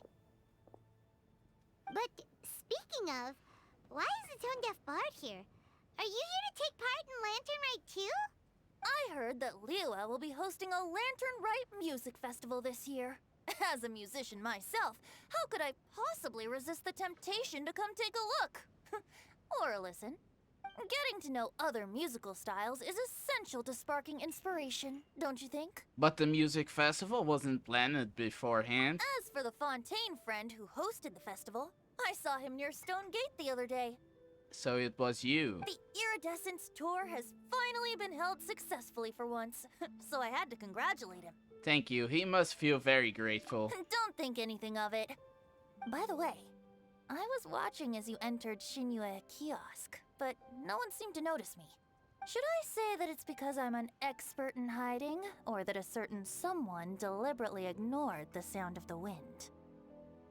Awkward. Whenever Lantern Rite comes around, Liyue Harbor becomes bustling with activity. People are all busy watching the lanterns and strolling around the shops, and they might just go travel somewhere on a whim. It is rather difficult to predict another's whereabouts. The festival is in full swing and proceeding smoothly, and we're all gathered here with friends, new and old. This is no doubt a wonderful occasion worth celebrating. To come together with all of you at the beginning of the year, one can't help but be filled with joy. In a moment like this, I propose we raise a glass together. In my case, tea in lieu of wine. What? Very well said, Mr. Zhongli. That was exactly what I wanted to say. Now I'm getting a little self-conscious. I didn't cause you too much trouble barging in like that, did I? Venti. We usually drink wine during occasions like this over in Mondstadt, but since Mr. Zhongli insists on drinking tea, I'll give a toast with tea too. Everyone, thanks for the treat. You're welcome. As the host of this gathering, I hope everyone enjoys the food and drinks. May this year be better than the last. Considering that everyone may have other matters to attend to later, sticking to tea seems like a good idea. What happened, Xiao? All of a sudden, they started proposing toasts. Should we? Xiao? What's with the urgency? I ate too much. Could you come and take a walk with me? Sure. Have you two finished eating? Yep. It's always nice to have a breath of fresh air after a meal. Helps with digestion. Paimon will come too. Yeah. You're still hungry, right? Yeah? Don't worry. We'll be back soon. Okay then. Don't forget to come back. Okay. Let's leave Shinyue Kiosk. What the hell is going on, Xiao? What in the world is going on, Xiao? I got the scene. What the hell is going on?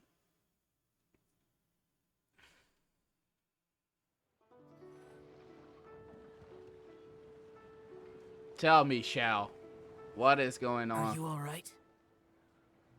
I should be the one asking you that. You're awkward, right? It's hard to describe. Unfamiliar with gatherings like this? It's not that.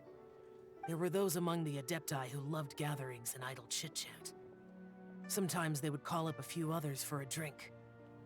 Even I got dragged along to their gatherings many times. Okay. The Adepti all have their specialties, making most of them proud and arrogant. Everything they say is straight from the heart. It never gets too complicated. Mm-hmm. But this time... What happened? It's all Venti's fault. No. I didn't mean that. So you know his true identity. I'll get straight to the point then. I know him. The Animo Archon is a free spirit, and his temperament is as carefree as the music he plays on the flute. It's easy for a god like him to live in harmony with humans, and that's something I might never be able to do. You don't have to be like them, Shao. You don't have to be like Zhongli and Venti. You do you. That does sound like something you would say. No matter. I know my circumstances. Just be you. Whenever I think of the ordinary conversations I've had with you, it feels strangely novel. Strange in a good way? Yes. Oh, that's good to hear. The parlor director went out of her way with the invitation, so it was difficult to turn her down. I had made mental preparations before agreeing to come. She told me that all the guests today would be acquainted with elemental power, and I knew that you would be here. But I didn't expect the other guests to be... No one would guess. General Capisis always said that we should live in the present and enjoy every pleasant surprise. Perhaps that's what I should do with what I'm feeling now. But I think he meant designing clothes for those around him. Oh. The clothes were intricately designed, but inconvenient to wear. Brother Bosacius never tried to hide his distaste in front of him. Rex Lapis did like his designs and even collected quite a few. The outfit he wears now was also designed by General Capisis himself. I never saw him wear this during the war. I didn't expect him to start wearing it later. Oh, here you are. Oh, Xiangling? I'm not intruding, right? No. You're not. What is it? Hu Tao saw that everyone's done eating and asked the staff to bring out the desserts. Paimon got so anxious that you weren't back yet that she scarfed down her dessert without the usual slurping and munching. But not so anxious that she can't eat. Sounds like she'll be okay. To be honest, I was kind of worried too. Why? You looked a little restless just now, and I thought you weren't used to the food here and was planning to head back to Wangshu Inn for something Yanxiao made. You're worrying too much. Shao, don't pull any lemniscatic wind cyclings on us. Why would I? Anyway, let's head back. Okay. Please wait. Oh? There's another reason why I came looking for you. What is it? Here, take these. I brought them for you. Almond tofu? Ooh. Yup. Since the Masterful Chef's competition, you could say that Yanxiao and I are not only competitors, but good friends as well. I visit him at Wangshu Inn sometimes to discuss our cooking. I heard him say that the esteemed guest on the roof loves nothing more than a good plate of almond tofu, so I learned a thing or two about the dish from him. I'll be honest, before Hu Tao invited everyone, she secretly came looking for me, told me about the guests she planned to invite, and asked me for some suggestions on what she should order. So I made a few servings of almond tofu for you guys in advance. Take them as a token of gratitude for your support. When I told Guoba that I was making these for you, he started eagerly running around the kitchen and helping a lot too. Thank you, Xiangling and Goba. Thank you for the trouble. There was no need to... I'll take them. Thank you. And Guoba too. You're welcome. Oh, the almond tofu I made probably tastes and feels a little different from the type Yanxiao cooks. Please let me know if there's any improvements I should make. Got it. Okay. That's all. Alrighty, we should head back now. We can't keep Paimon waiting. Okay. That was really awkward. This conversations is all awkward. But I'm liking it. I'm liking it a lot.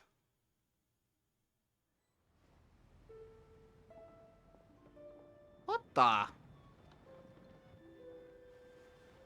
What? You're finally done whispering secrets to each other? We had to give a TED talk to each other. So much for promising Paimon you'll be back soon. We were pretty quick. You're only angry because you have no sense of time. How could you say that to Paimon? In that case, besides having no sense of time, Paimon will let you know what having no sense of fullness looks like. Your dessert is all Paimon's. Sorry to keep everyone waiting.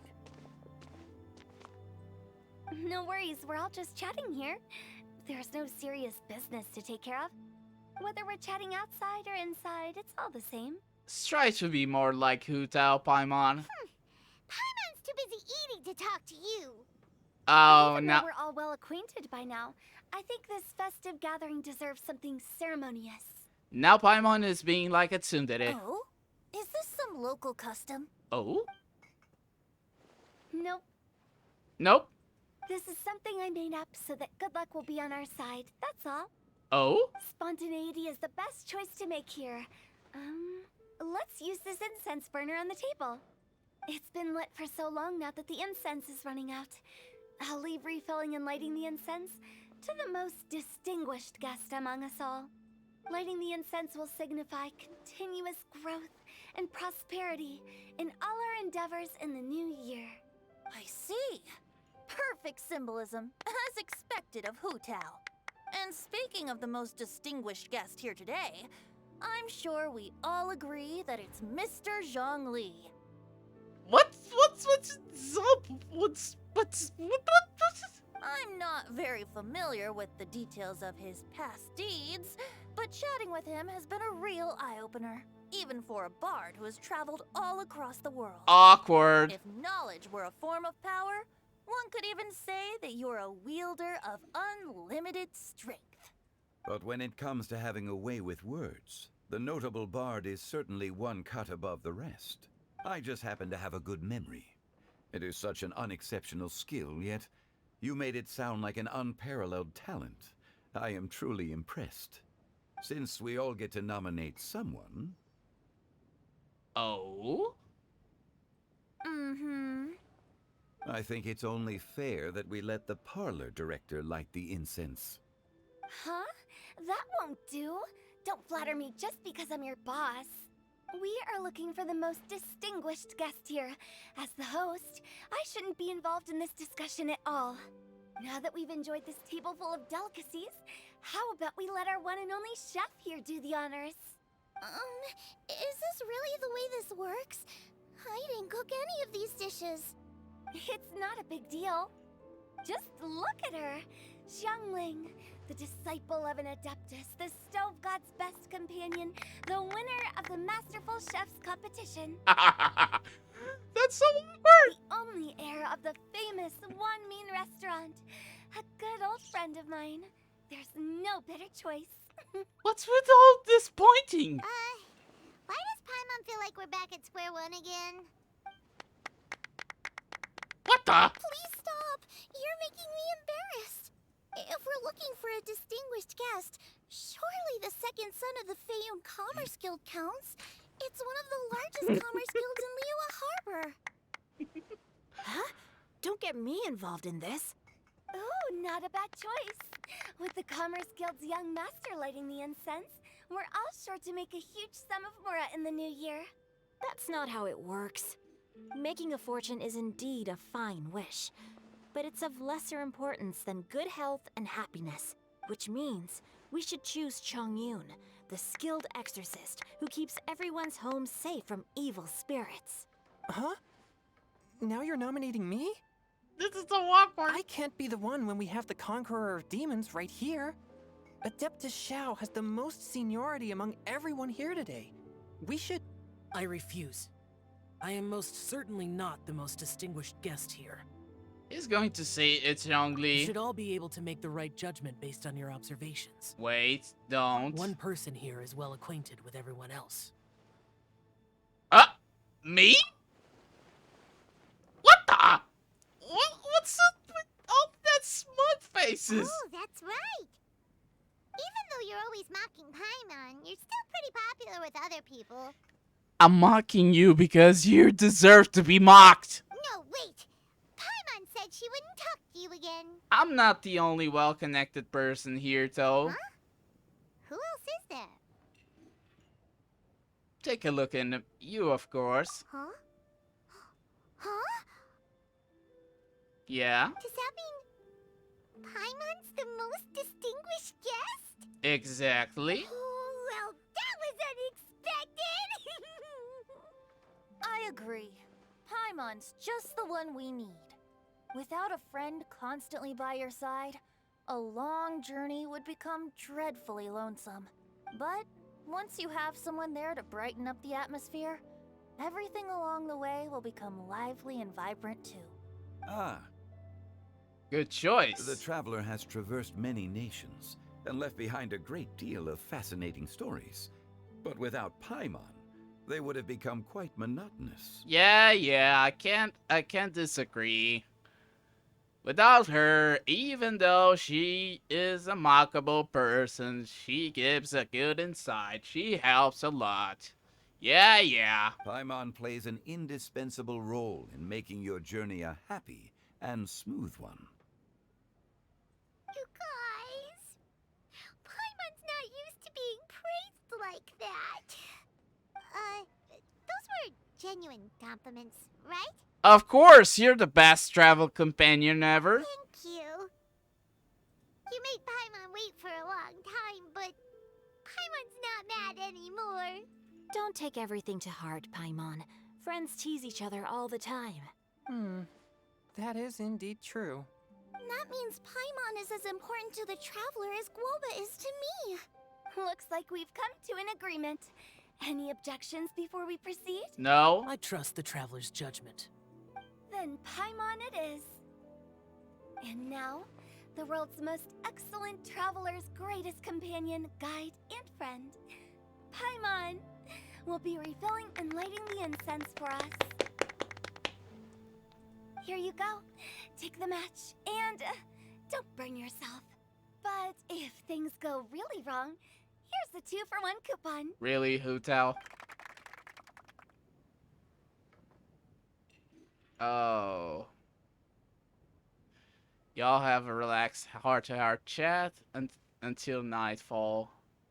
Not everyone had the feel of delicious food and tea in time. It's time to say goodbye. Oh, in the end. What a wholesome and awkward quest, to say the least.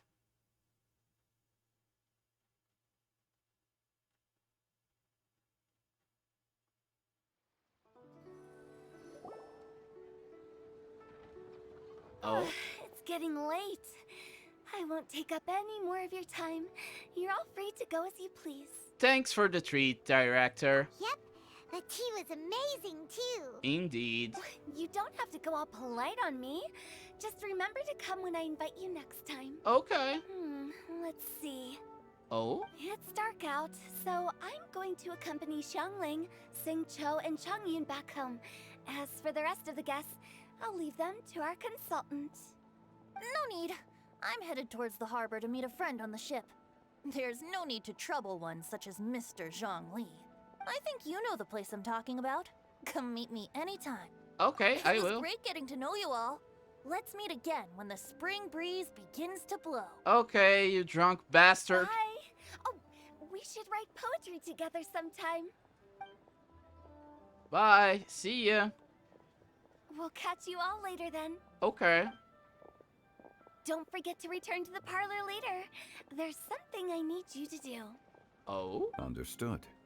See you later. Bye, Hutao. Well then. That was awkward. Rex Lapis. Just Zhongli will do. I live as a mortal in Liu Harbor now. I am just one among many who begin work at sunrise and retire to rest at sundown. If we were to consider status and seniority as Zhongli, I should be respectfully referring to you as Adeptus Shao. Heaven forbid. Let's stop teasing him now. I meant what I said.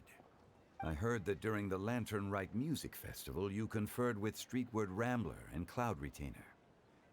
I take it as you've gained a lot more knowledge about the past? Yeah, and the story about Guizhong. The same truth will sound different coming from different people. As more bear witness to a story, feelings and interpretations expand in variety too. I once had a pleasant chat about the past and present with a Sumeru scholar named Soraya, and learned a few things about her research topic. From the evidence she found and the conclusion she made, her area of research is already very close to the truth. Interesting. But there are multiple sides to humans and gods alike. In the legends recorded by humans, some gods were depicted as arrogant and condescending, while others were kind and capable. But whether to me, Streetward Rambler, Cloud Retainer, or younger adepti such as Shao and Ganyu, those adepti and gods that may seem extraordinary to humans are something more akin to close companions. This was as true back then as it is right now. Just how Shao may seem unapproachable to most, but the Traveler has proved otherwise. So there's no need to dwell too much on certain things. Zhongli, what you're saying is... It looks like you understood what I meant. The director asked me to accompany you on your return, but I don't think you'll need my protection. I'll be taking a walk around and admiring the night scenery. After that, it'll be time for me to go back and meet up with the director. Goodbye for now.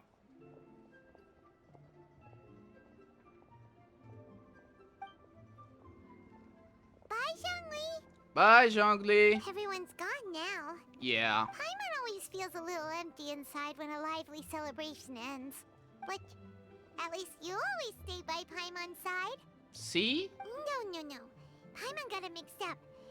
Paimon, the best and most distinguished travel guide, will always stay by your side, Traveler. It's my honor. Good that you're aware of that. Shell, is there anything else you want to do? We could take you on a tour of Liyue Harbor. No need. Okay. I've stayed here for much longer than I had expected. The city lights are a fine sight, but it's time for me to leave. Okay. The events of today occurred so abruptly. I appreciate your kindness. The feeling is mutual. You don't have to thank me every time. Okay. I'll see you next time then. Bye, Shao.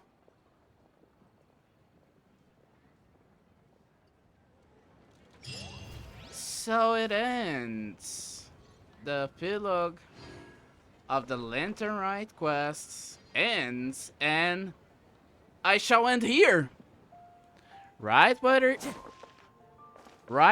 where it ends. Thank you so much for watching this long ass movie.